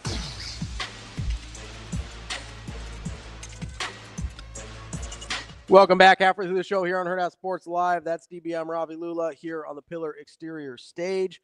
We are waiting for our friend AK, and I'm guessing, this is my guess here, I'm guessing he's in his car, didn't want to be distracted by a cell phone, just like you should be. Eyes peeled, straight ahead, and focused. That's your job as a driver, to drive. Let's limit those distractions. This message from the NDOT Highway Safety Office. And there he is joining us now, our friend from KETV, Andy Kendeigh. What's going on, AK? What's up, boys? You have one of those mornings where you can't really understand how you can't get your head above water? That's one of those mornings. Yeah. Oof. Yeah. You doing all right out there? Oh, yeah, we're fine. We're good. Fired up for a Wednesday. Went through one of those. We had 7 o'clock meetings at Westside for football, which means that Micah had to be there early. which means Zoe's bumped up by about 30 minutes. So I'm well aware of what you're talking about, AK. That was why I couldn't get out of the house fast enough. It was. Isn't it funny how you get the kids just off, like 10 minutes off their routine? Oh, it's a catastrophe. Everything's spiral. Oh, yeah. Yeah. I mean, you think all you have to do is set your alarm 10 minutes earlier and everything's better. But no. A grade A catastrophe. It is kind of funny how, like, when you're getting ready in the morning, everything is on like a razor thin margin of about 3 minutes. No matter how early you get up, no matter what you have to do, if something takes 3 minutes longer than it's supposed to, you are deeply screwed. No question. This morning is even thrown for a bigger loop because we got to be in Lincoln at 11:30 for assistant coaches today, which is going to be cool because we get to hear from them. But before that, I agreed weeks ago to read to my wife's classroom because it's Read Across America week. So, you can't say, well, I would struggle. It's tough to say no to the boss. And so, so you move that clock up, got to be there at 9. And then, you move everything backwards. You got to walk the dogs. My goodness. What? The dog's putzing around the neighborhood thinking like it's no big deal. He's like, come on, dog, come on schedule. What grade are the kids in? Well, I've got the kids this morning that I'm reading to are first graders, kindergarten, second grade. Yep. Oh, DB, you can handle that. Two different groups. It's in my wheelhouse. But I mean, that's right on my level too. That's what I meant. You can handle the reading comprehension part of it. I'd sound just like them. My wife goes, do you have a particular book you want to read? I go, just don't make it too hard and make sure there's pictures. And she goes, yeah, they're all like that. At what age do they start reading like James and the Giant Peach and like the BFG? That older than that. Fifth, okay. I think I would say fifth. I think. Third, fourth, fifth grade. Yeah. Uh-huh. For a while, this is the wheelhouse. When I first transitioned to online stuff, a lot of my passwords had to do with James and the Giant Peach. Really? Yeah. It's my good. top 3 favorite books. That's a little random. Yeah. Want another random? Yeah. I got this from Paradise too, but James and the Giant Peach was originally going to be about a cherry. Really? But he didn't think that cherries were squishy enough. Anyway, imagine reading James and the Giant Cherry. AK. Hold on, before we get anything serious, I got to do my scouting report. Oh, go ahead. AK, I need to know, just in case this media versus alumni thing comes to fruition, how's the back going? Because I did mention you as one of the better athletes in the media pool. So I need to, if I end up being team captain for some reason, which I can't imagine why, how's the back going if I need to draft you? How we looking? Well, I would not waste an early round pick. Okay. I would think that I could be good, effective in spot duty. Okay. So maybe a late round flyer. Okay. I'm still day to day. And so, depending on the day, I could probably give you a couple good downs. Maybe a third down specialist type of thing. Okay, good to know. So are you catching? Are you catching or throwing? No, I'd be like a third down, like red zone specialist, tight end type of guy to go out and score you points. So yeah, I could handle that. Got a little Anthony Beck to you or somebody? Yeah. Sure. Okay. Sure, I could do that. I was gonna give you Ferguson, but he may be a little too athletic. I was trying to get to your Madison roots.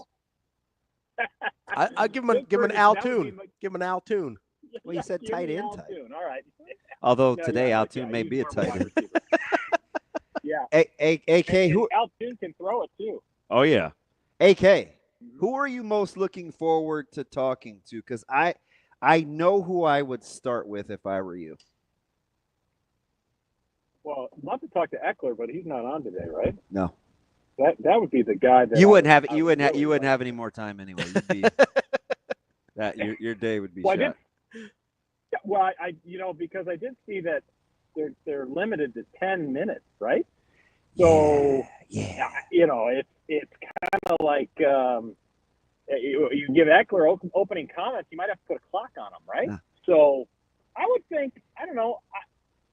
I kind of want to talk to Phil Snow. There you go. I understand. There you go. I mean, Phil Snow is the guy I really want to, because he's got years of wisdom behind him and his relationship with Rule and what does he bring, what is his role per se and that type of thing. I'm really curious to see what his take was on the 2024 Nebraska team and how the game has evolved.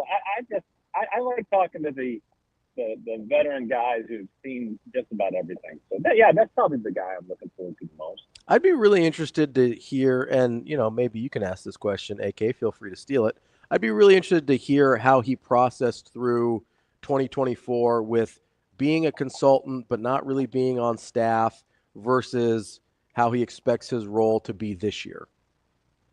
Yeah, how it changes. Yeah, and how the transition to being in person and actually kind of running into the people that you kind of viewed from afar, and how does that work in 2025? I agree with you. I think that's a fascinating aspect to this whole role that he has, and I think he's one of the pivotal guys on this staff, no question about it. Especially in this new day and age of college football, where I think Matt Rule, above all the guys on his staff, he's going to be really leaning on Phil Snow, to give him the basics and keep the fundamentals up to snuff with his guys, because I think that's one of the important things, because Coach Rule is going to get told so many other ways that has nothing to do with the day-to-day X's and O's, and I think that's why a guy like Phil Snow can be and reinforce the basic fundamentals, and I think that's the fascinating change of where we're at in college football now as compared to 5 years ago even. AK, Nebraska making a lot of changes in terms of protocol. Just think about how different things are from when you just started, when you got here, right? Whether it's alcohol sales or the renovations or the conference growth or whatever. Just pick one. No spring game. How are you? Do you think in 2 years we'll be closer to saying the more things change, the more they stayed the same? Or, man, glad we started to think about things differently? Well, it depends on what aspect you're talking about. I do think the model is moving towards the NFL model, and the more the calendar shifts, I think we're headed that way. And I think Coach Lulla is ahead of the curve in terms of canceling the spring game, because I think in 2-3 years there's not going to be a spring game. AK, is there? Oh, sorry, you cut out there for a second. Go ahead. Go ahead. If we gravitate towards more wins, which is always the goal, a better fan experience, right? Because we're forgetting about renovations and new food. Mm-hmm. We've got new contracts, and maybe it's like, a little more room in the seats. All of that.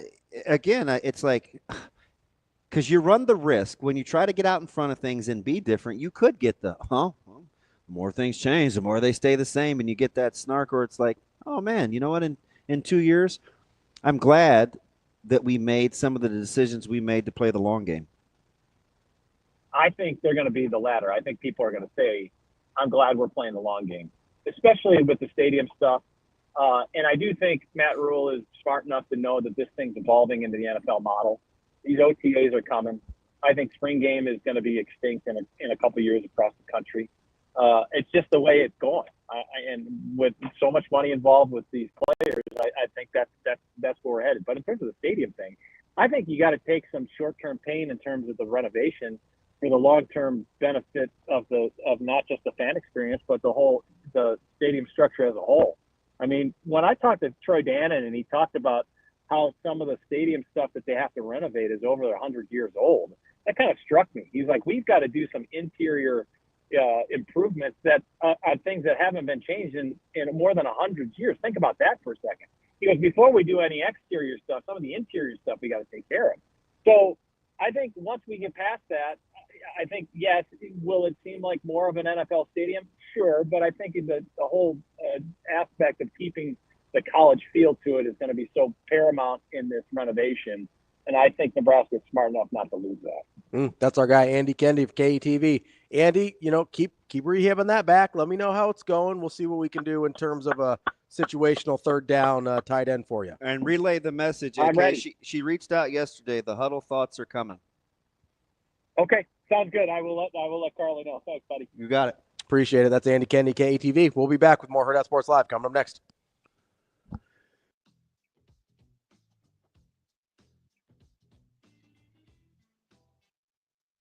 We will be back.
You're listening to Hurrdat Sports Live.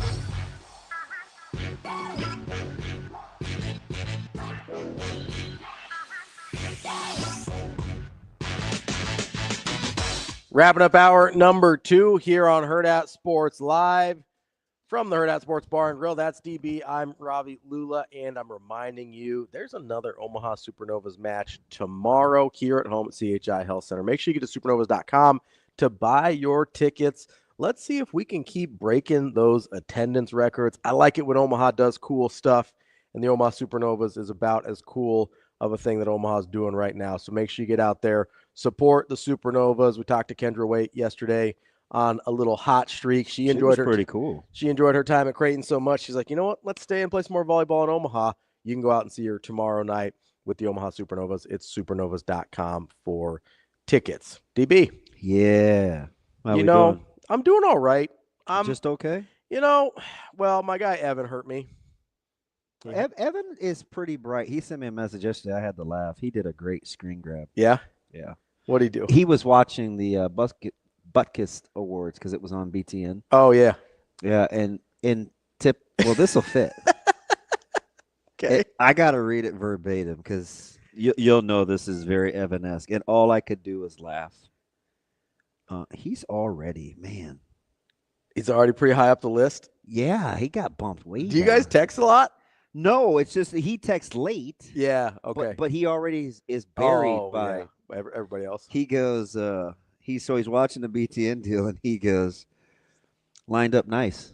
Like he's your hair? Yeah. I'm like, who notices that? That's something my brother would say. Dude, I laughed. It was hysterical. So he goes, he hits me up. He goes, hey, saying the names of the Gatorade flavors instead of the colors is wild. Yeah, I don't know anybody that does that. And then you replied, well, yeah, Evan is a lot closer to being black than you are. He is. I'm not denying that. He 100% is. And I go, do you know the only one that I call by the flavor? Which one? Green apple. See, and I've never even had that one because I don't like green it's apple stuff that much. You're not very smart. It's hard to find, too. I was saying, I don't know if I've ever even seen it. Yeah, it's hard to That find. seems like a deep cut. It's like green. Yeah, green. Got that good. Well, the kids say gang, but that's a whole nother. Gangrene? No. Wasn't that the nickname of the Jets defense back in the day? Gangrene? Yeah, but I'm not a Jets guy. It's also a terrible, terrible disease. You don't want that. Yeah. Is that still a thing? It's not common.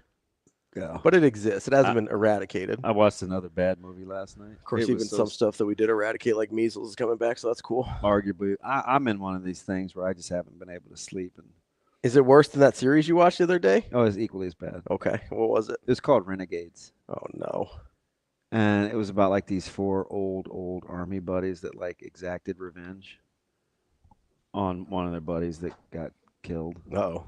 And was this one in Russian too? No, but like Danny, is it Trejo? Trejo? Yeah. He was in it. Okay. So you kind of know. That machete. Yeah. The type of movie we're talking about here? Yeah, but he was like the go-to. He was like the plug. He wasn't a main guy. Like he actually bowed out of the revenge portion. They tried to recruit him, and he's like, nah, I'm too old. I can barely walk. But he was the one telling all the secrets. It's really bad. I was hitting fast forward 10 seconds about every 4 minutes. Dude, what are you even doing? I didn't have anything else to watch. All right. I mean, there's a lot of stuff. Well, I had already watched on the streaming platforms. Yeah, but I just kept checking to see if Paradise was ready to go, and I think tomorrow wasn't yet. I get the new Reacher. How many times have I told you just go watch Ted Lasso? Just go watch Ted Lasso. It'll make you happier. He's on my algorithm. It'll make you happier. Everybody says so. So the only one I'm listening. No disrespect to you. I'm not listening to you when you say I would like Ted Lasso. I'm kind of more vibing with Coach Frank because he's like. Well, you know me and Coach Frank, we're like two peas. So that was very odd that night. He's always liked me. Every time that he, I don't get it. I don't. Every time he doesn't like that. That's not his thing. I don't get it. Every time I'm at Westside, he comes over, he finds me, talks to me like. Yeah, you know what it is? What? I'm telling you. You're like the guy, and I've given this example to the contrary to you personally, not on air. Okay. You're like the guy that got a tryout, and you were touching like 97, 98. But just having the workout of his life. Yeah. But normally, tops out about 88, 89. Come on, 91. Come on. Coach Schwenk gets you and you're humming. I'm like, he doesn't throw like that. Sometimes I do, though. Sometimes I do. You keep showing up every day. It's tough. It's tough. Okay. This is super weird, right? So speaking of throwing, and got my mind thinking about baseball, right? Coming up. Could I make the argument to you? I send you these Greg Maddux videos all the time, right? Because I'm fascinated by him.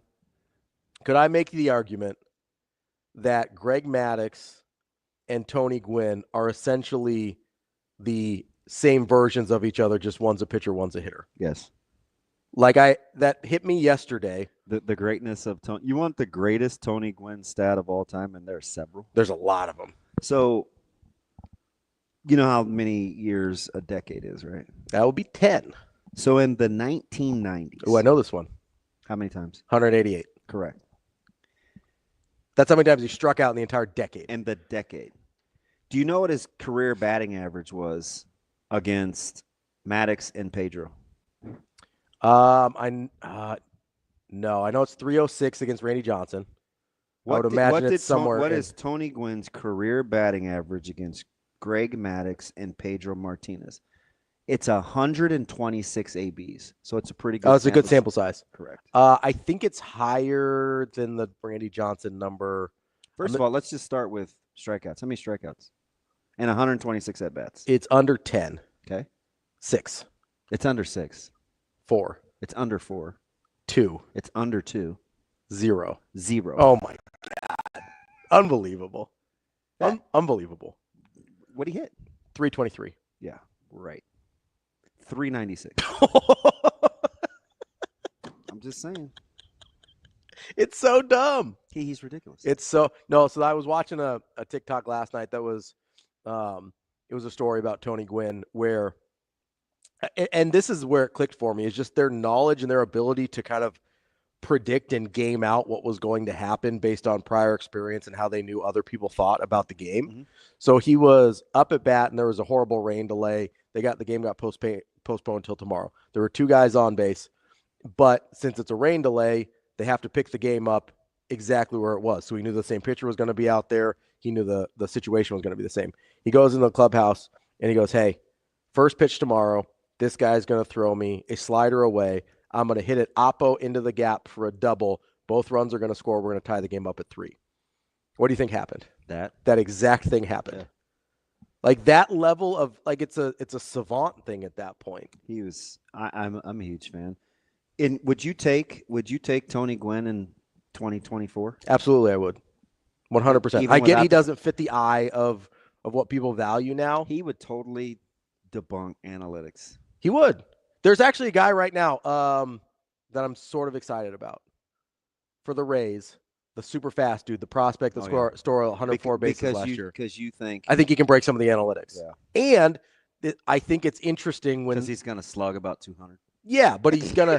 So he but he's gonna get on and he's gonna steal second. And he knows what he's good at. And it's like a double. And he knows what he's good at, right? So he does basically the Willie McGee thing where he chops that thing into the ground, and he can beat out every single ground ball, even if it's to second base.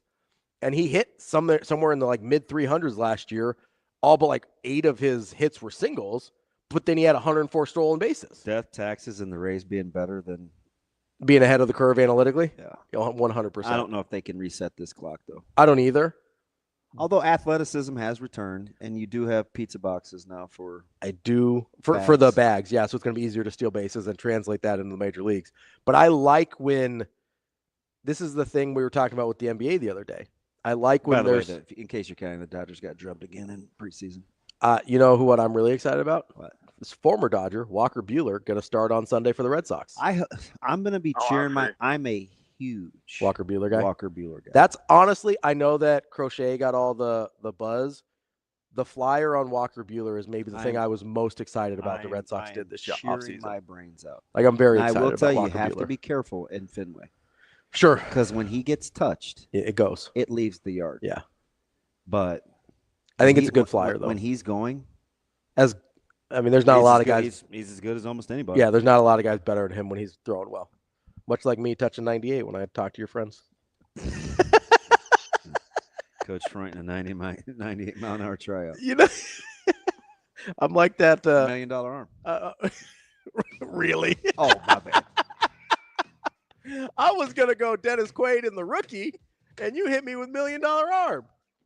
I don't know why. Now, what's the difference between those two movies? You think I remind you of John Hamm?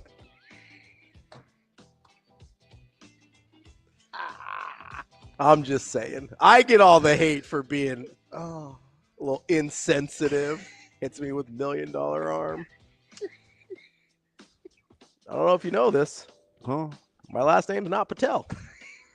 That's DB. I'm Ravi Lulla. We got Mitch Sherman coming up next on Hurrdat Sports Live. Ooh. We will be back.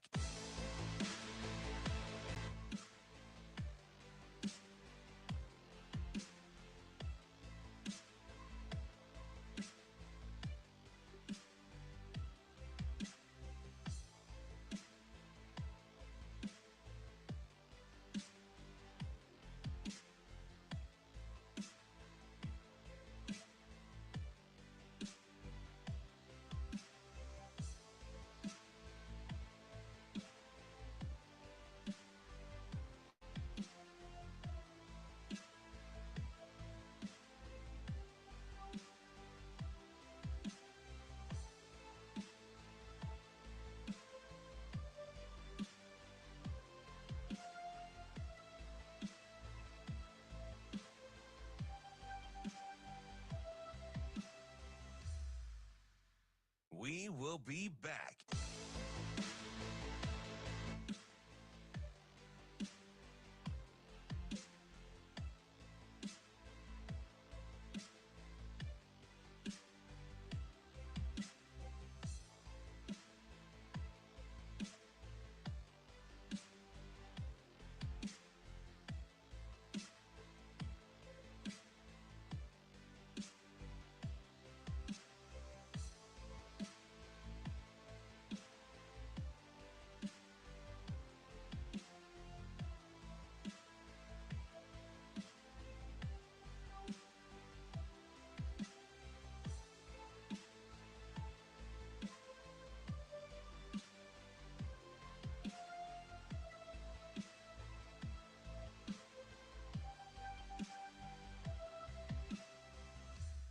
We will be back.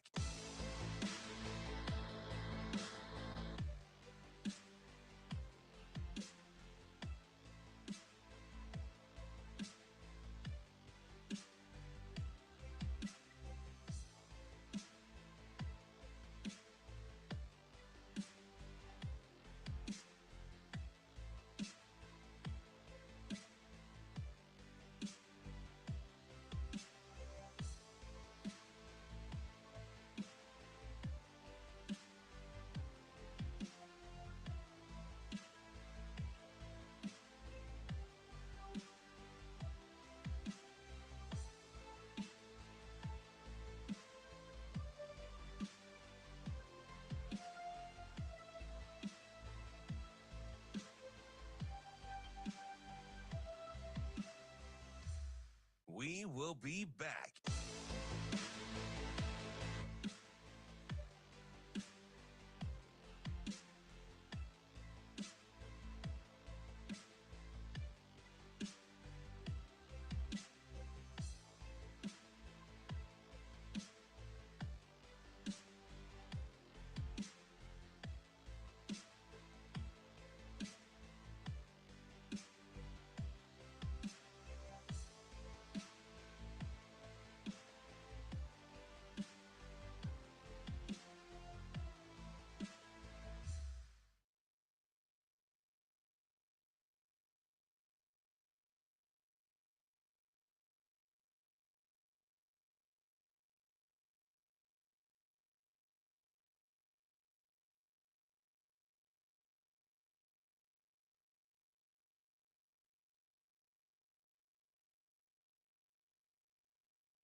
You're listening to Hurrdat Sports Live. Now, gas station coffee enthusiast and Nebraska writer for The Athletic, Mitch Sherman. It's great to see you. It's been since a cold day in the corner of Memorial Stadium. Mitch Sherman. I wrote that down because I'm going to use it in life. Mitch Sherman. It's not something that you generally hear, and it's certainly not something that you see put into action. Mitch Sherman. It's a lot more rare than you might think that they actually say it in the way that he says it and then go do it. Here is Mitch Sherman. Kicking off hour number 3 here on Hurrdat Sports Live, presented by Centris Federal Credit Union. That's DB. I'm Ravi Lulla. We are joined now by Mitch Sherman. What's going on, Mitch? How are you? What's up, guys? I like those cutout faces on your desk there that I can see on YouTube. Yeah, see, Mitch, you're gonna be part of the deal because the ones I try to keep it. We're growing our new stash, and it's the ones that our listeners like. So we've got to get you. We've got to get Ben McLaughlin. We need Tim. Gotta get Tim Verghese on there. And Tim. Yeah, those are probably like top 3. So in the next couple of weeks, Mitch, I'm gonna try to find a picture that you approve of. I don't want anybody mad at my man Terry who does these. But yeah, Mitch. Those are nice. Those are really nice. I couldn't ask to be there with that duo. So if you're gonna expand it to like 10 people, then I'd feel bad if I wasn't part of it. But that duo right there is iconic. So he puts up a couple different guys every day, depending on what he thinks we're going to talk about, or gals. I think Jess is on there. We've got a couple other Danny ones. Busman Kelly. Yeah, we had DBK on there. Yeah. But no, so he'll switch them out kind of based on the day and what we think we're going to talk about. So there's he's got probably 50 of them. There's a ton of them. So today we went with these two guys because we talked to Severe just about the draft, and one thing we're going to talk to you about, like change, not to go all Sam Cooke, but if a change is going to come, thought we were going to go Tupac. How will it reveal itself in wins, and then kind of Coach Rule, because he's kind of the catalyst for wanting to do things differently now. So I guess we'll start right there with, and I'm full disclosure, I'm not saying these two things are the same thing. Ravi gets mad at me, Mitch, because I throw the no spring game and Tennessee in the same bucket. He gets mad at me because they're vastly different things, and I acknowledge that. But what I am saying is Nebraska appears to be doing these things now, whether it's alcohol sales, stadium renovations, food, the spring game, wanting an advantageous schedule. These are all things that seem, this is funny, but they all seem like what's best for just the program and not necessarily always thinking about others first. Eventually, Mitch, whether you agree or disagree, are you okay with trying to move the program in that direction, considering what we've always done hasn't yielded the results that we've wanted either the last handful of years? Yeah, I think some of it, I think you could categorize it as Nebraska's not thinking necessarily about what its fans want. Like, because if you're going to put the food thing in there, like the food isn't doing anything to it might make them more money. So I guess in a roundabout way, it does help the football program win. But I think what Nebraska's doing here with all of these things, and the one way that you could connect it, like, is there a thread between everything that you mentioned? It's like, okay, stay with us, have faith in what we're doing, and we're going to repay you not by making a fun experience or a better experience or the experience that you might necessarily want in the stadium on a particular day, whether it's in the spring or the fall, but we're going to repay you by putting all of our energy into winning football games. And that's what it's going to be, because isn't that what the fans ultimately want? And I think more and more so, yes, that's what the fans ultimately want. Like, I think it's starting to supersede everything in ways that we didn't even realize were an issue in the state of Nebraska. Like, you can go to things in recruiting where it's like, there might be some things happening as a result of a reduced roster size in recruiting that Nebraska fans would have would have taken issue with in the past, but they're not now because or at least they're not in large numbers or vocally now, because they're wanting to buy in to what Matt Rule is doing and what Troy Dannon is doing, to point all of their resources in a direction to say all of this other stuff, like, it's fine, but what we're doing is we're trying to win football games. We're trying to get to the college football playoff. And if they can produce in that way, then everything that you see that's happening that might be outside of the box for Nebraska will be worth it.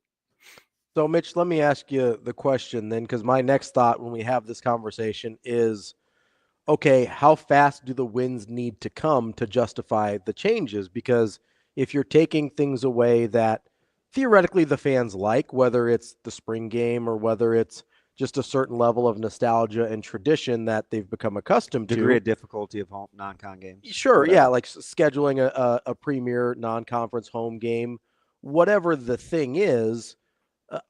How long does Nebraska have for that to translate into wins before you're like, okay, well, we don't have our traditions and we still don't have the wins. Like, what's the point? It has to happen very fast.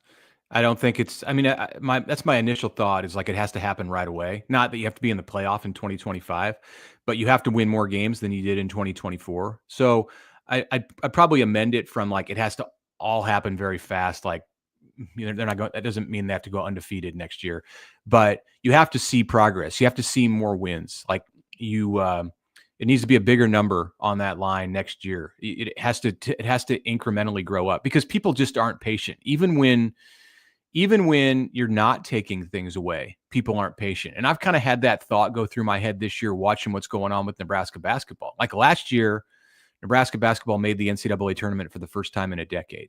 And now this year, they're in a position to do it again, which hasn't happened in more than in 30 years at Nebraska for the program to go back to back.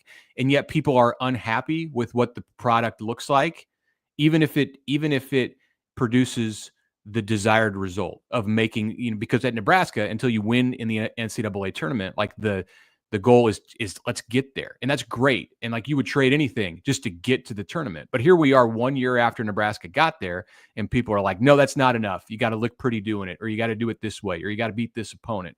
So my point in bringing that up is that people just aren't patient. And that applies probably even more so to football. So yeah, it's like, you made a bowl game this previous season. People were happy, like, just wanted to get to a bowl game. Well, that's not going to be the expectation. That's not going to be the bar in the next year, because you've done that once. And like what the people want, like, it goes up surprisingly fast. Maybe it's not surprising, but to me, it's a little bit surprising. Like, they don't just want a little step; they want like a pretty good sized step the next year. Mitch, we played a clip from Matt Painter, and I think it's 2 minutes. I'd love for you to hear it, but I don't know if I want you to sit 2 minutes either. But there was this portion where we were comparing Indiana basketball to Nebraska football. That comparison gets made quite a bit. And Painter was talking about, take a look at some of the common denominators on why things haven't worked. Like, that's kind of a key component sometimes when you're trying to bring a program back.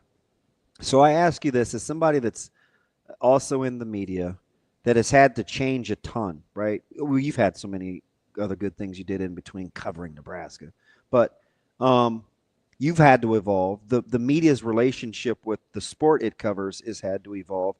Your job isn't to cheer or champion the program necessarily either. Is there a role that you think media can play to help Nebraska get over or cure some of the ails of the past outside of just winning football games? A role that media should play. I mean, I think media have to just kind of understand their jobs. And like you said, it has changed a lot over the years. I do different stuff day to day than what I did 20 years ago, 10 years ago, 5 years ago. Less pushback on your opinions today, or let's say 6 years ago? From the fans, or from the inside? From fans? Probably more so than I did 6 years ago, but is that because that accessibility? might, yeah, I think so. I mean, it's because of social media and there's more outlets for fans to be able to express those opinions and beliefs. And people just, I think today, like, feel more empowered to do that. They think that it makes a difference. And in some ways it does. Like, I want to cover the athletic department I want to be responsive and give people what they're looking for, at least with the type of content, not with like the opinion that I have. That's gonna be genuine. I'm not sure how to answer that otherwise. Like, it's evolved, it's changed. Like, there's a different dynamic that exists today than did anytime in the past. Like, it's kind of always changing. But our role in the media has been and continues to be to just kind of try to call it like we see it. It's interesting, as someone I would consider a higher level thinker. That might not have been high level. With more that's on the responsibility plate, or the degree or difficulty or how choppy the waters are to run college athletics, has that changed your volume of grace, or do you still try? Are you still kind of like, how has that changed as you've had to take in more things, more variables that they're dealing with, versus how responsive or responsible you need to be? Yeah, I mean, for me, I think part of it just comes with like getting older and getting more experienced and having experienced in seeing everything in the world and in college sports. And there is a level of grace there. Like, it's not easy. People want college sports to be fixed and be right and everything in symbiotic and working smoothly, and it's just it's not going to happen anytime in the near future, because it's a difficult thing to control and to keep to have run efficiently. Do you have to try to understand that? Yeah. Do you feel like you need to expand your base? Always trying to do that. Yeah, always trying to reach new people that I haven't connected with. Always trying to push the envelope with different kinds of content that can find a new audience. Absolutely. I mean, that's what my company at The Athletic wants. Like, that's how we grow. 100%. Like, if you're not, I mean, it'll sound like a cliche here, but like, if you're not moving forward, you're moving backwards. So I was at an event in Fairfield this weekend, and some of the players that were there were Jalen Gramstad, Luke Lindemeyer, Carter Nelson, and Bodie Suckup. And some of the old heads that were there, it was kind of a Q&A period. And some of the prevailing thoughts are obviously centers around NIL and kind of knowing how much another guy makes and managing pockets and whatever else. And I thought one of the answers from the players was interesting because, and I know people hate the culture word, Mitch, but one of the guys was a former small college offensive lineman. And he was saying, if my quarterback makes X amount and I'm doing this, like, that would kind of rub me the wrong way. And the guys were basically saying, you look at a guy like Luke Lindemeyer, who's sitting next to Carter Nelson, they couldn't be more different, right? Luke was his grinded and worked and progressively gotten better. Carter Nelson was a 5-star recruit, 4 or 5-star recruit coming out of high school, highly touted, but they all rode together, right? Jalen and Bodie are competing for roster spots, but they all rode together. So I looked at those guys. I'm like, well, that's kind of a microcosm of how you want it to be if you're right. It would be easy for Luke to look at Carter and say and feel some type of way, but they apparently don't. How much of that do you think is sustainable? How much of that do you think is like, well, you got to recruit the right guys, or at some point it is going to be an issue? We just don't know it yet. Yeah, I think at some point it's going to be an issue, and it might not be with that group before, but it might be. Like, if you put yourself in that position, Damon, I'll turn the tables on you, and you go, like, if this stuff all existed when you played, and you had 5 or 6 running backs, and like whatever, the pecking order changed throughout the season, so the dollar distribution was out of whack, and the guy who was 5th on the depth chart was actually, getting a much bigger check every month than the guy who was out there putting his body on the line. Like, even if you were all buddies and friends and hung out off the field, there would probably be a little bit of resentment. Like, that's just natural. It's the way it would be. It's the way it would work in any line of work. Like, if I'm in my line of work, same thing. Like, if I'm carrying the whole load and like somebody else is, getting the reward, like it's gonna get under my skin a little bit. But yeah, I mean, you can smooth that over. You can make that palatable because everybody's in it for a bigger goal. Everybody's in it to make the organization succeed. And I do think that they have that. And that's part of what Matt Rule has improved. That's part of what he's worked hard to implement at Nebraska. And when they send this duo, this foursome out on the road, like those guys are going to say the right things. And I think for the most part, they're going to mean it. But there's also probably going to be some time, like let's say Carter loses a fumble in a big game and, Lindenmeyer is standing there. Like, is the thought going to go through his head? Like, man, that guy's making da-da-da-da-da-da. Yeah, like it's human nature. It doesn't mean like the team's going to collapse the next day, but like people are going to have some hard feelings or there are going to be this new dynamic that exists in the locker room. Like it's been there in pro sports. That's kind of what I lean back on a little bit too. Like, we've professionalized college sports, and pro sports have worked through the decades with like pay discrepancy and jealousy and things like that exist inside the walls of the team. And so you're bringing that to college sports, and they'll figure out a way. They're younger, they're not as mature, but like they're going to figure out a way to make it work. And it certainly helps to have good leadership at the top. And if it doesn't work and one guy's a bad apple in the middle of it, well, there's the transfer portal, and he's probably going to go that direction.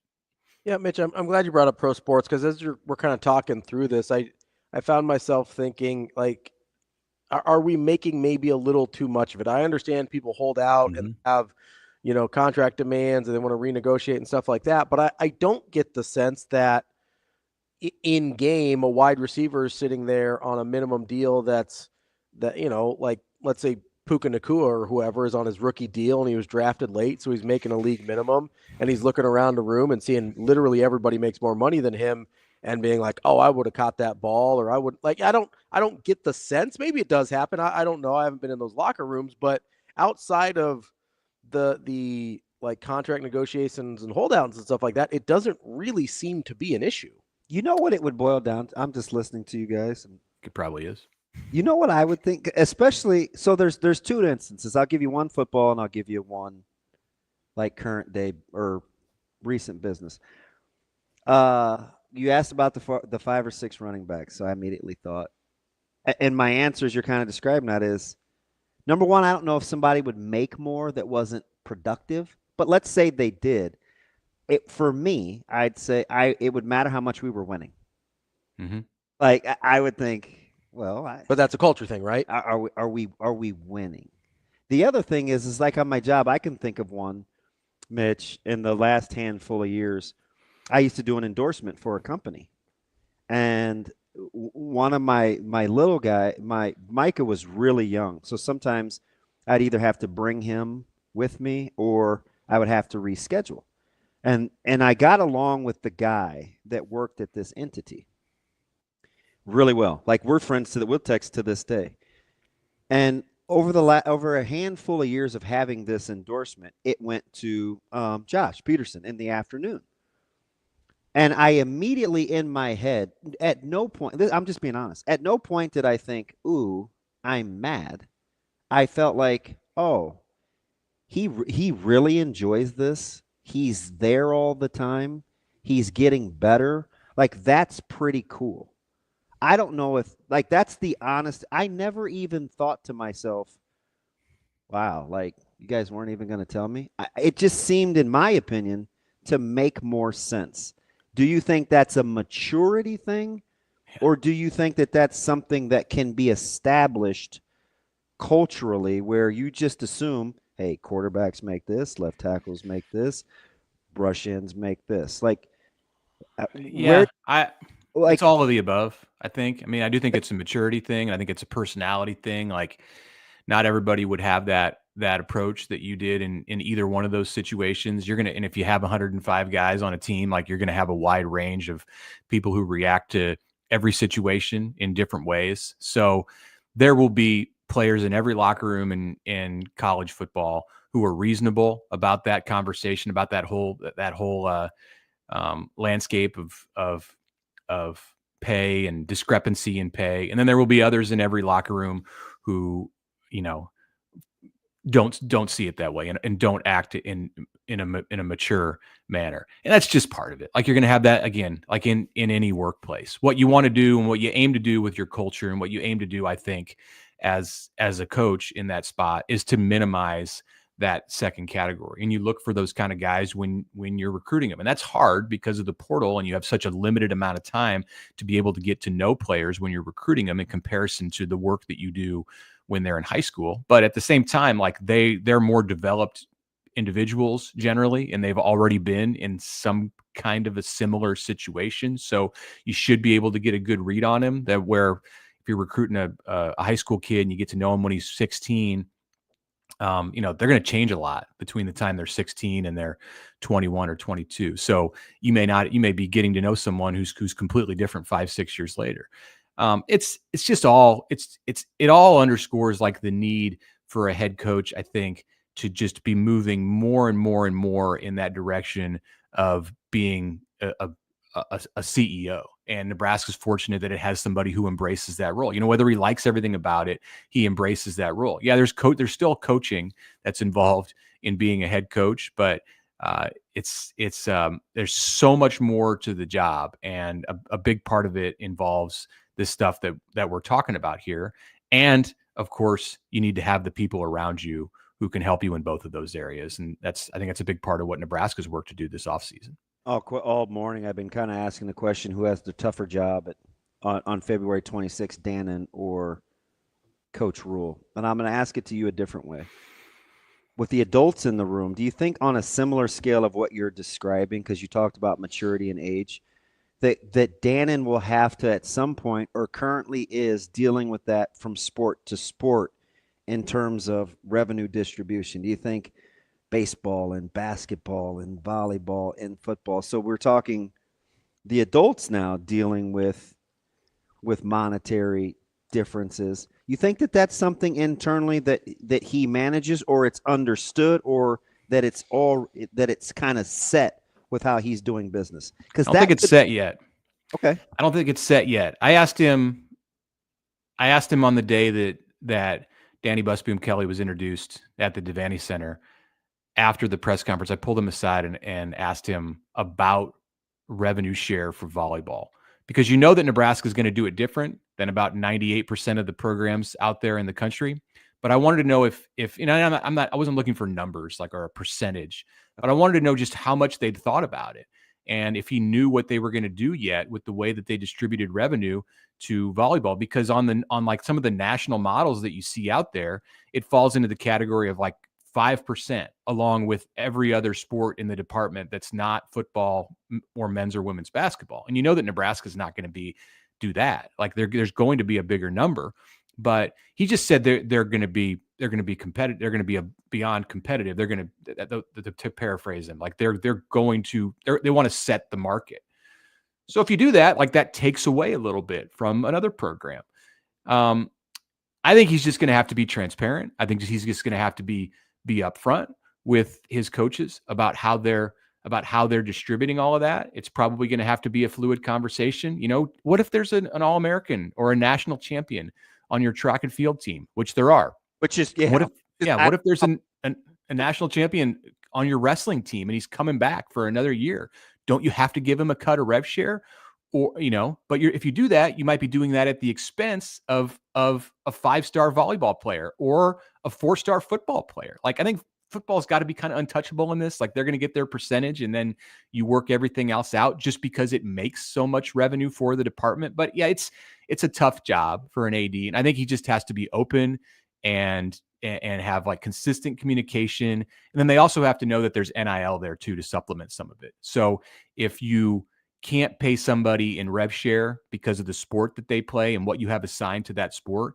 You have to be more willing and open to be able to go there and supplement it with the rev share. And, that's where you can maybe separate yourself from some of your competition. The number is set on what you can pay total as a department with rev share. It's not necessarily set on NIL. If you can raise more money, you can pay more money. That's our guy, Mitch Sherman from The Athletic. Fantastic. Mitch, great stuff. Real quick, I know you're a big baseball guy. We were having a weird discussion before you came on. Favorite random 90s baseball player? That's easy. Easy.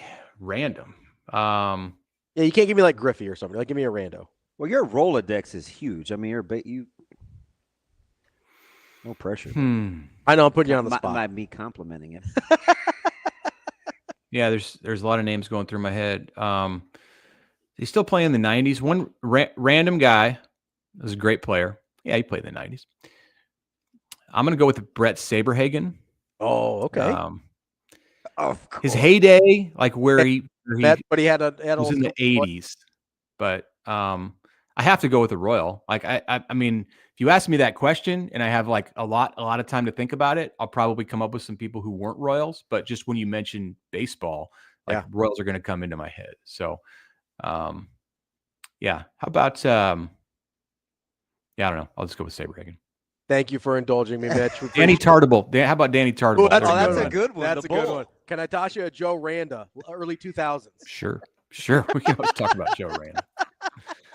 I'll amend my answer to Danny Tartable. Oh, that's a Mitch, good one. Appreciate it. Nobody wore 45. Appreciate it as a muscle-bound dude like Tartable. We'll talk to you later. We appreciate it, Mitch. Thanks, Mitch. A smart dude. We'll have more Hurrdat Sports Live coming up next.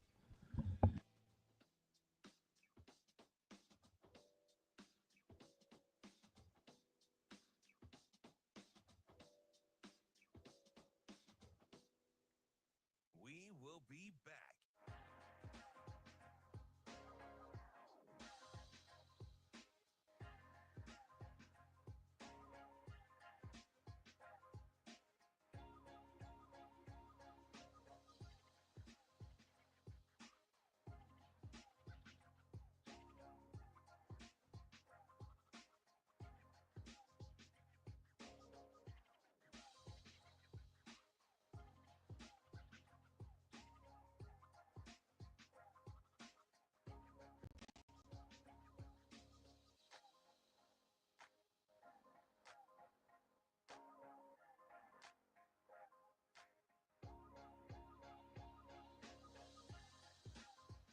We will be back.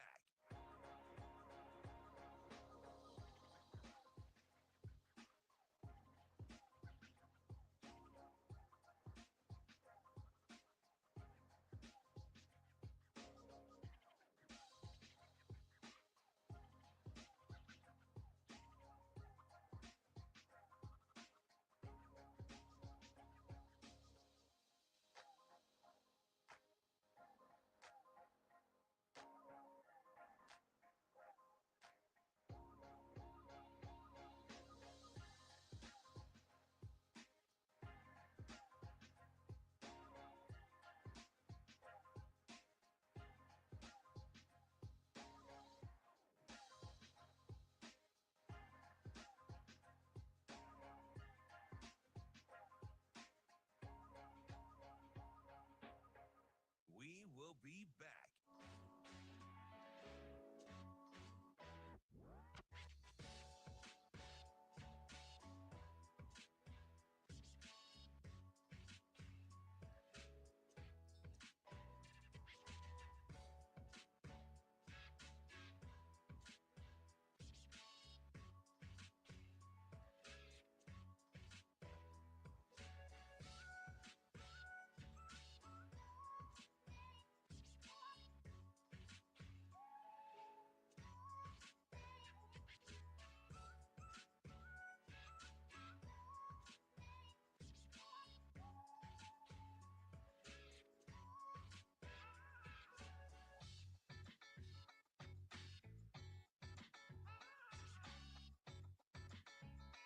We will be back.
You're listening to Hurrdat Sports Live.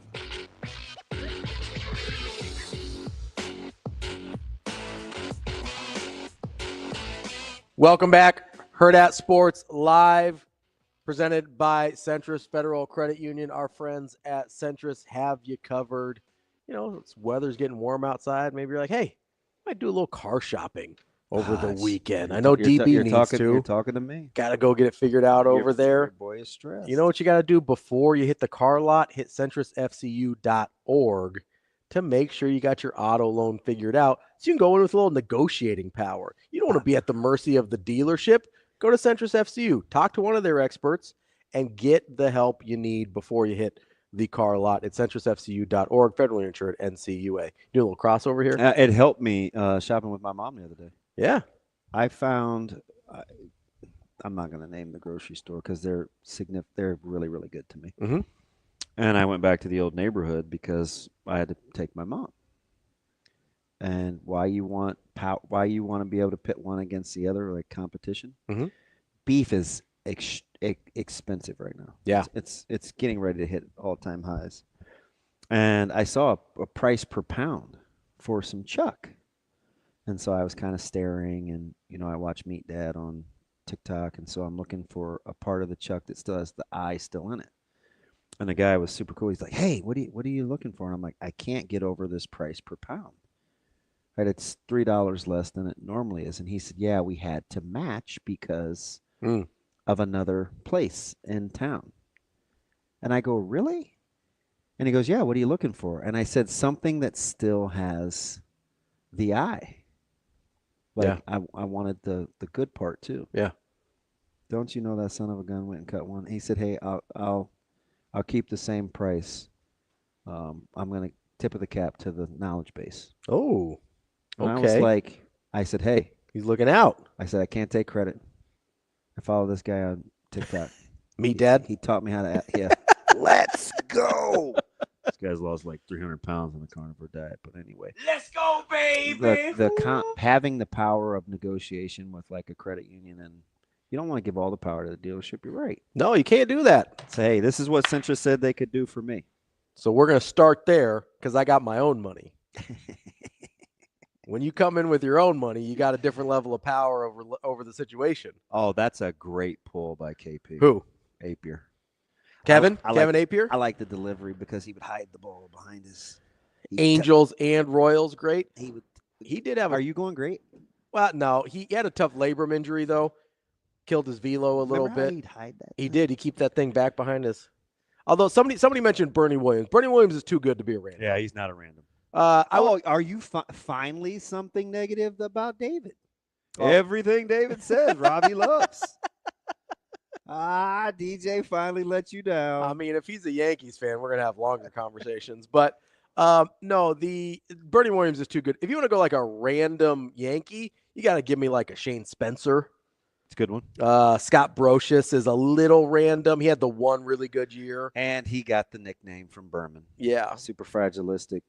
XB Brocious. Yeah. But that's more of a rando than I'd even give you like a John Wetland as a random Yankee. No, better. John Wetland was good. He was good, but as a Yankee, he was a Ranger for a long time. Yeah, he was okay. So there's a handful of them out there, but who was? I lost the name. There's a super random reliever that me and my buddy used to always talk about, but I can't. The name left me. Tanyan Sturtz. I have lots of those, and they're for guys I didn't even cheer for. But yeah, no, Ruben Sierra is too good. Probably, yeah. Although we're getting closer than Bernie Williams. Bernie Williams legitimately is very, very good. No, I agree. Jim Edmonds, too good. Yeah, Jim Edmonds is way too good. Too good. That'd be like saying Matt Holliday. Matt Holliday is very good baseball You know player. one for me? Who? And just because I liked his name? Who? That's a big Bobby Grich guy. Really? Yeah. So one of my rando affinities is he's a little like Evan, Bronson Arroyo. White guy dreads. The Braves? What's the white guy dreads? That is so bad. Why is he your friend? I get that with you. Are you just mean to people you allegedly like? Yeah. He's a big Evan guy. Oh, dude, Evan's one of my best friends in the world. I love that dude. Bronson Arroyo? Yeah, Evan. No, Bronson Arroyo. You know why I like Bronson Arroyo? So my buddy Matt, he was a huge Pirates fan. when we were growing up, and Bronson Arroyo threw a perfect game in like AAA for the Pirates. And so he was super jazzed about it. And then he gets acquired by the Red Sox. And I was like, oh man, let's go. We got this dude. And then he kind of like gave A-Rod the what for in 04. And so I'm like, all right, I like this guy. Not a bad rando. You know, that's a pretty good rando. There's a lot. I mean, my most random affinity for the Red Sox is Manny Del Carmen. Oh, that's what is wrong with you? What? You weren't around yet, but you know another guy that I like? Who? Tom Herr. Okay. Played second base for the Cardinals. Yeah. I almost was a Cardinals fan. Really? Almost. You like how they organizationally? Because of Tommy? No, because of Ozzie Smith. Oh, sure. Almost. Light hitting Ozzie Smith? Yeah, until they started just dealing the Dodgers fits in the early 80s. I'm like, yeah, I hate those Out guys. on this guy? I'm a ride with Ozzie. How about my Willie McGee poll earlier? You got to give me credit I'm there. a big Willie McGee fan because I was a big fan of those guys that had were their the Sox high? And he had a high. He was a big high booty guy. Yeah. High booty, low back, right? Like Willie, he walked funny, yeah. Yeah. A lot of those really fast guys do. Lonnie Smith was like that. They got like tight hamstrings, yeah. so they kind of walk a little goofy. The big booty Trudies. That's what I call them. What? I got a nick. I mean, you got a nickname for everybody and everything. Yeah. No, I like. You see, I put Justin in the family. I just call him JR. Yeah, I saw that. I didn't realize he's only 30. He's kind of combative, but it's okay. No, yeah, he's all right. He's pretty cool. He's pretty cool. And he'll go to some. Paul Abbott. That's more random. I like Paul Abbott. That's a good one. I prefer Jim Abbott. What? You just were chomping at the bit to say something nice about David. No. Dude was batting 1,000. Yeah, now he's down to like 990. Hey, speaking of which, did you like my polls? Which one? What was the last one I gave you since we're in the Bet On It segment? Yesterday you gave me Georgia. Yep. You gave me SIU. Yep. Both winners. What was the one I said? I hate to say this, but I like your guys tonight because they're not your guys. Which one? Who slid into your DMs? Oh, Gonzaga. They rolled. Yeah. Yeah. Rolled. Gonzaga. Yeah. Well, I did get LSU though. So did you watch that? Yeah. Oh, how? And I told you exactly how that was going to go. You did. I was like, I like LSU. They almost fit all the measurables. What I do is I don't trust them down the stretch, and it almost happened. They played it exactly out, but they did it early enough that they had time to crawl back in. 349, and you had to be thinking. I was like, LSU. And then all of a sudden they hit the random three from the wing. Yep. Tennessee comes down and throws it to no one. Got it down to like 5. Then they foul. Then you get the flagrant, and I was like, oh man. Vegas just let 90% of the public win. It was like 89% of the money was on LSU. Yeah. Yeah, free those guys. What a if you were on the other end, you were probably you were pulling your hair out. Yeah. Pulling your hair out. But yeah, I'm sitting there and I'm going. SIU cruised, as did Georgia. Got the win outright, like you said they might. Yeah, I'm like, come on, man. You're batting pretty good. You're 2 for 2 yesterday. We like it. Not bad. Love to see it. Not bad. You want another? Do we have a winner today? I got 2. 2 winners. Yep, and I'm going back to your old stomping grounds. You can pull it up as you will. Okay. I like Evansville, and I like Missouri State. Oh man, you are living in the Missouri Valley. On a hunch about what's going on in the conference down the stretch. Ooh, okay. Shane, you don't have to kick him off. I mean, you can let him talk. Evansville and Missouri State. So you can let it ride. Missouri State's a 1.5 point dog against Belmont. Yep. And Evansville is an 8.5 point dog. Ooh, you're going against the Fighting Drake Bulldogs? Who do I always talk about as a good team? Evansville. Drake. And I know them. Give me the purple aces, and not just because I like to. You're not play cards to deal. You're not feeling Drake today. Not enough. Ooh, is that a drink? Purple aces. See. Well, I'm just wondering. I played some blackjack over the weekend. Did you? Yeah. Out in like public or house game or? In public. I was at this. I went to it wasn't at a casino. I went to like an event. Yeah. Yeah, it was fun.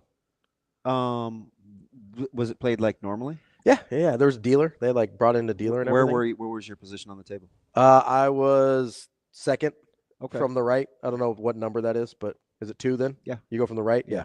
So I was at 2. Okay. I'm not like card counting or anything. I don't math like that. But I just wondered like who was last. Good player, bad player. Changed out. There was a couple of both. Okay. Yeah. No, it was fun though. I was at the Durham did a speakeasy thing. Oh, nice. And so they had card games in there and kind of like the back rooms and stuff. If I had any balls, I would be team speakeasy, but I don't. It was pretty fun. Like I had a good time. I just don't go out after 7 enough. And there was a lot of people there too. You wouldn't have liked it. Like there was. Get my nuts. Get my nuts. It definitely would have been. That's not what I said. It definitely would have been outside your comfort zone. You said if you had any balls. No, I said if you did. That's bet on it. We will be back Here's some pine cones on the stick. to wrap up the show on Hurrdat Sports Live. A twig, maybe. Clear.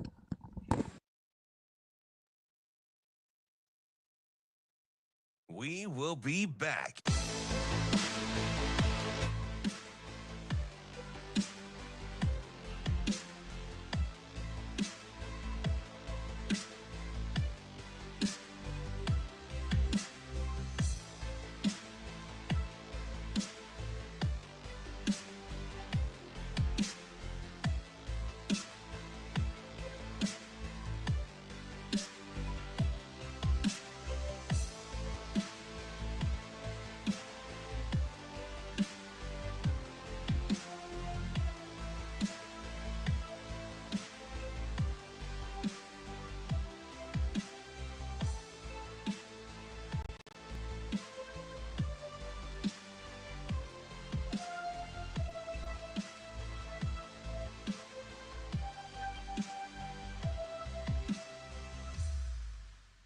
We will be back.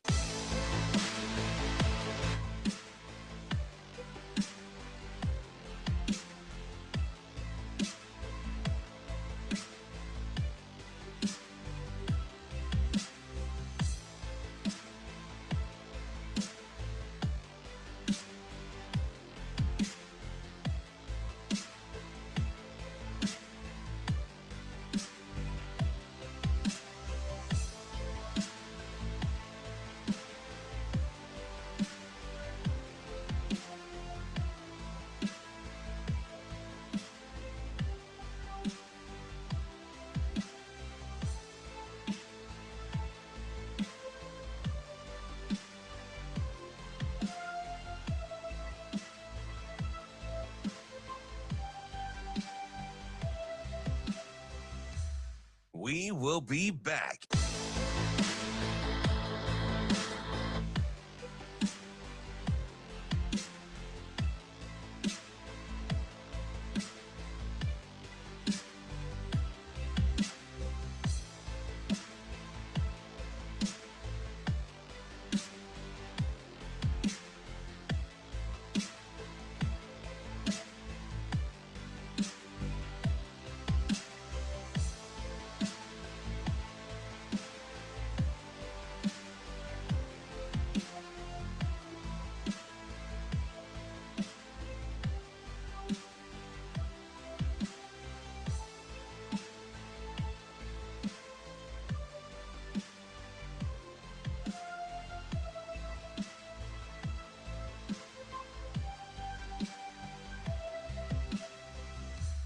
We will be back.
You're listening to Hurrdat Sports Live.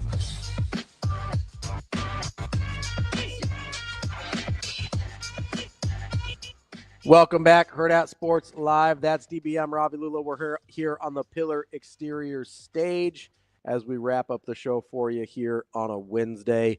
Every once in a while, we're just guys being dudes naming random baseball players, which I really appreciate. I'm just going down the rabbit hole now. I mean, yeah, you went from irrational love, now we're in irrational hate. There's only a handful of those. Darren Dreifert, I have an irrational hate for. So you know what it is, and you brought up a good point because he made a lot of money for the Dodgers and didn't really ever play. Yeah. There's a Much few, like Kevin Brown. There's a few. Oh yeah. How do you think Yankees fans feel about Kevin Brown? I don't know. A lot different than Tampa Bay, or Florida. I mean, because that's about it. That's about the only. He had a nice run with the Padres. Yeah, it was. Yeah, it nice was. run You're with the right. Padres. Good pull. He was on that '98 team that made the. He started wearing his jerseys too small as he just kept injecting. It was just like. Allegedly, this guy can no longer throw the ball over the plate without it leaving the yard. It's kind of irrational for KB. Your hatred? Well, he stole at the same time that Dreifert was. Yeah. So there's a couple guys. Jeff Kent. You hate? Oh, well, because he was a giant. He was a giant, and he's Dean apparently Blandino. a bad guy. Yeah, Dean Blandino, yeah. hardcore. A couple of them that I really Carl Crawford. I wasn't a Crawford guy. I hated Carl Crawford. Crawford is just me being childish. Yeah. Yeah. Why? Because he was supposed to go to Nebraska or what? Yeah. Okay, that's fair. I'm like, man, help my guy coach Solichel. I've got a little bit of resentment towards Joe Mauer for that. I think Mauer's interesting. Mauer's one of those careers. You know how we went down this was off air. Yeah. We went down the Kirby Puckett rabbit hole. Yeah. And Mauer's numbers are interesting with like great offensive catchers. Yeah. And his career was cut short. You know, he's concussed. Yeah. He did end up playing a pretty long time. Like he's got 15 years. But you got to look at the games within those years. I mean, I think it's better than you think. What did he get to 11 probably? He got to 15 years. No, I'm talking about like real seasons. So what number do you want to cut the games off at? 120. Okay. 1, 2, 3, 4, 5, 6, 7, 8, 9, 10, 11. Yeah. Thank you. But 11 out of 15 at 120 or more. No, as but a I'm catcher, just like saying, that's pretty good. You threw out 15, and I'm like, gotta get inside the years. Okay, that's fair. I mean, there's like a 109 and a 113 in there, which as isn't well. terrible For a catcher. Like that's not bad. Positionally, like I just think it's like I remembered him being injured more than he was. Like I felt like he missed more time than he actually did. But he does have a weird sort of career because the dude had really no power whatsoever. He has the 128 home run year, which smells a little funny, but 306 as a catcher is going to stand up for a while. Like that's a pretty unprecedented level of being able to rake it for a catcher. So like Joe Mauer's an interesting one, but he's the guy that was supposed to replace Chris Wenke at Florida State. And I ended up getting stuck with Chris Ricks instead. Oh yeah. So Joe Mauer was committed to Florida State in that same class. They kind of knew he wasn't going to end up going there. They get Chris Ricks and Adrian McPherson. Was that the tail end of Rick's time there? No, that was the beginning. It was the beginning? Yeah. Okay. 01 was the beginning of his time there. So Chris Ricks had ACC Freshman of the Year, great year, never got any better. Did you want Rick to get that job? Mark Richt, yes, 100%. Yeah, that was my guy. Okay. I was hoping he'd go to Georgia. Irrational affinity. I love Mark Richt. Me too. Like I was mad when Georgia fired him. I remember when Georgia came to the CWS as Severe. He was waiting in line for a barbecue deal because they were right outside before you got up that old 3-story elevator. I don't know how many times you got on that thing at Rosenblatt, but it was like, oh boy, I'll take the stairs. I wasn't getting credentialed back at Rosenblatt. And he was in line waiting, and I'm like, why is Mark Rick sitting by himself over there? Yeah. They're going to beat Fresno. Little did I not know. I'm like, excuse me, huge fan. It was weird. It was weird, but I still have it. It's on a Baseball Digest paper. I love Mark Richt. I wanted him to take over. Like after Bowden won in '99, I was kind of like, all right, you got your second one. Like you can get step in. Like let Mark Richt take over because it was pretty clear that he was gonna leave pretty soon. And he leaves the next year for the Georgia job. But I was mad at Georgia for letting go of him. I get it was the right decision with Kirby Smart. Like, I get it now. But at the time, I was mad at Georgia. I like Mark Richt so much that I was happy when he had that kind of miracle season at Miami. And I hate Miami. On two fronts, I hate Miami. But I like Mark Richt so much that I was like, okay, you go, Mark Richt. You show Georgia. You show Georgia what's up. So were you surprised at Severe's quarterback choices?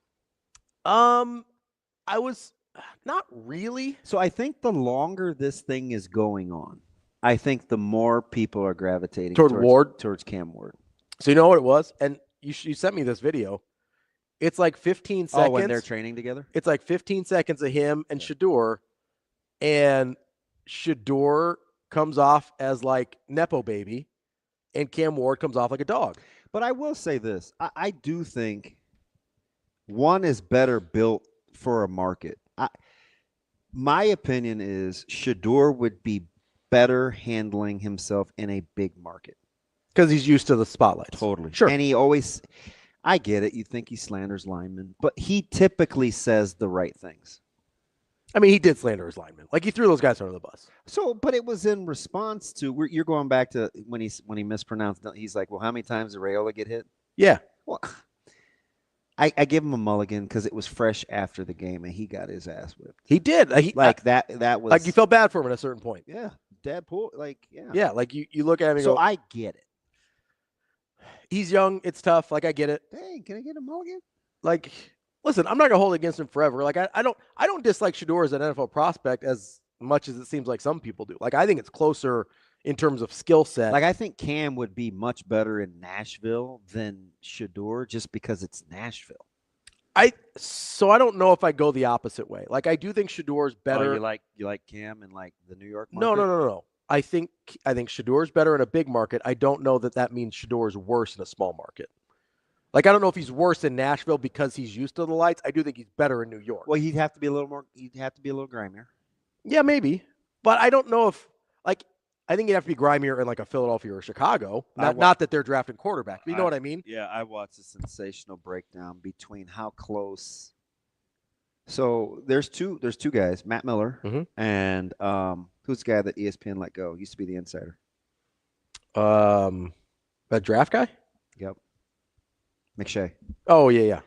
He's over at the Ringer now. Did a breakdown that Dart to Sanders is just as close as Sanders to Ward. Even though when you're watching film and the breakdown was great, I'm going to watch Greg Cosell later on. But yeah, Dart's one of those guys that's constantly climbing the pocket, and which NFL guys love, and getting vertical for plays whether he's running or scrambling, versus Shedeur's precision and anticipation.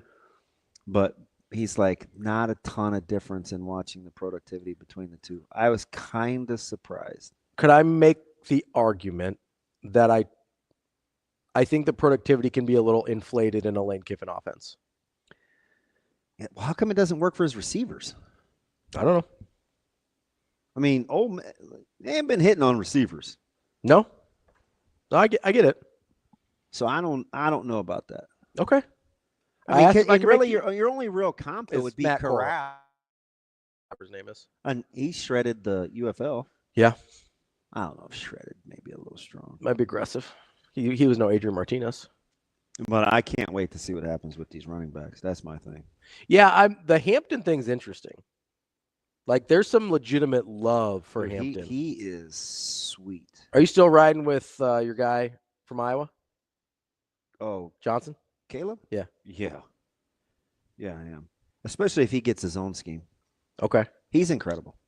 Hey, do you like him? He's incredible. You like him better or worse than Hampton? Oh, wow. I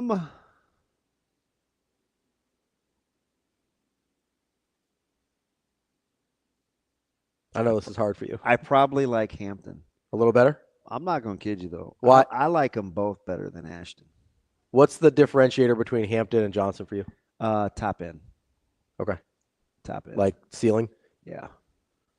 Why do you like both those guys better than Genty? I don't love his running style. Okay. What about it? But it's been proven to work, though. Yeah. He takes a lot of shots. He gets hit. Is he a guy that you look at almost like I don't know if this makes sense, like a Todd Gurley, where it's like, hey, he's gonna be super productive for like 3 years? Probably not, because his frame is better than Gurley's. Okay. So, but that would Gurley be your was in concern. Lincoln a couple. As a matter of fact, Gurley was at the. He was at Colorado game, yeah. And just because he's tight with some he was with Dom Raiola. Oh, because he knows Corey though, the strength coach, right? So watching those, like standing next to him, mm-hmm. I could see. And granted, he's lost a little weight, but the way his frame is stretched, I could see why it didn't work. Yeah, but long term, yeah. You know, and a degenerative knee doesn't help, but that's a guy that I have a weird affinity for. Gurley? Yes. But that's your concern, is that it's a maybe burn sprite, but real shortly for Jonty. His frame is built to handle it. I just don't know how productive that can be over time. Now, again, I thought the same thing about Derrick Henry, and he looks the exact same in 24 as he did in 17. Yeah, so. he's been doing this for a long time. It looks exactly the same. And they have similar training regimens. But he is also, I mean, I think Henry's your outlier for a lot of reasons, right? What about the two Ohio State guys? Where are they in the pecking order for you? Judkins and Henderson. So I like Henderson better than Judkins, even though Severe made a good point about Judkins' competitiveness. Mm-hmm. Like, he is certifiable. Yeah. He's mad all the time, stays on the gas. He can catch the rock. He's really good in pass pro. Which you kind of like from a running back, being a little. But I like so. You like Henderson's running style better? I think Henderson is his own guy, and I think Judkins is a gap guy. So I think running scheme will matter. Judkins in like San Francisco, and they're not going to take it. No running back, but Judkins in San Francisco with that kind of scheme would be incredible. Although, okay, so I'm just looking at like a big board. If Judkins is third round guy, which I think is reasonable. I can't believe a guy like Woody Marks is going to get pushed into the 4th or 5th round. For sure. But like if Judkins goes third round, you don't think the 49ers maybe take a flyer with an aging and injury-prone Christian McCaffrey? He's really good. You saw him when they had backup running backs last year. It was a little rough out there. You know, Henderson doesn't fumble. Yeah. He doesn't fumble, and he's got good size. Now, he's a long-legged guy. Mm-hmm. But he's a better runner than, like, I know this is going to be blasphemy, but they have similar styles with their speed gate. Okay. Is Darren McFadden. Oh, okay. Can you see it when they get out into the open field? Yeah. I know. Listen, Darren McFadden was great, and I know some people he just couldn't change his pad level. He was so upright all the time. Yeah. It's just not built for the long haul. Yeah. Now Henderson, I like, man. He's really good. Who's a guy? Is there a guy in this draft that you think, hey, kind of regardless of scheme, they can do both? So that's why I like Marks. Okay, but he's going to be way down. I can't even say that about Caleb Joseph. I think Caleb Caleb Johnson is a zone guy. Caleb Joseph, Creighton great. I don't know about great, but it seems like he's a good dude. Yeah. Oh, you meant as a person? Yeah. Okay. Speaking of great, Dominic in the chat for the random MLB guy says Gary Gaetti. Oh, Gary Gaetti's a good pull. That's a good pull. Gary Gaetti's a good one. I think that's our walk-off for the day. Gary Gaetti. Yeah, he played with Bruno and those guys in Minnesota. Yeah, he had Minnesota, and then with like Glad. He had St. Louis too. Yeah, tail end. Late. So wasn't he the last guy to wear the flapless helmet? I believe he was, because you got grandfathered in if you started before. Yeah. I think he was the last standing flapless batting helmet guy. That's my memory of Gary Gaetti. I'm gonna have to Google some images. If you're right, that's weird. That's a weird. It's a weird thing to remember. Says the guy that can only remember weird things. But yeah. That's DB. I'm Ravi Lulla. We will be back tomorrow. More Hurrdat Sports Live. See you. Have a good day. Love you.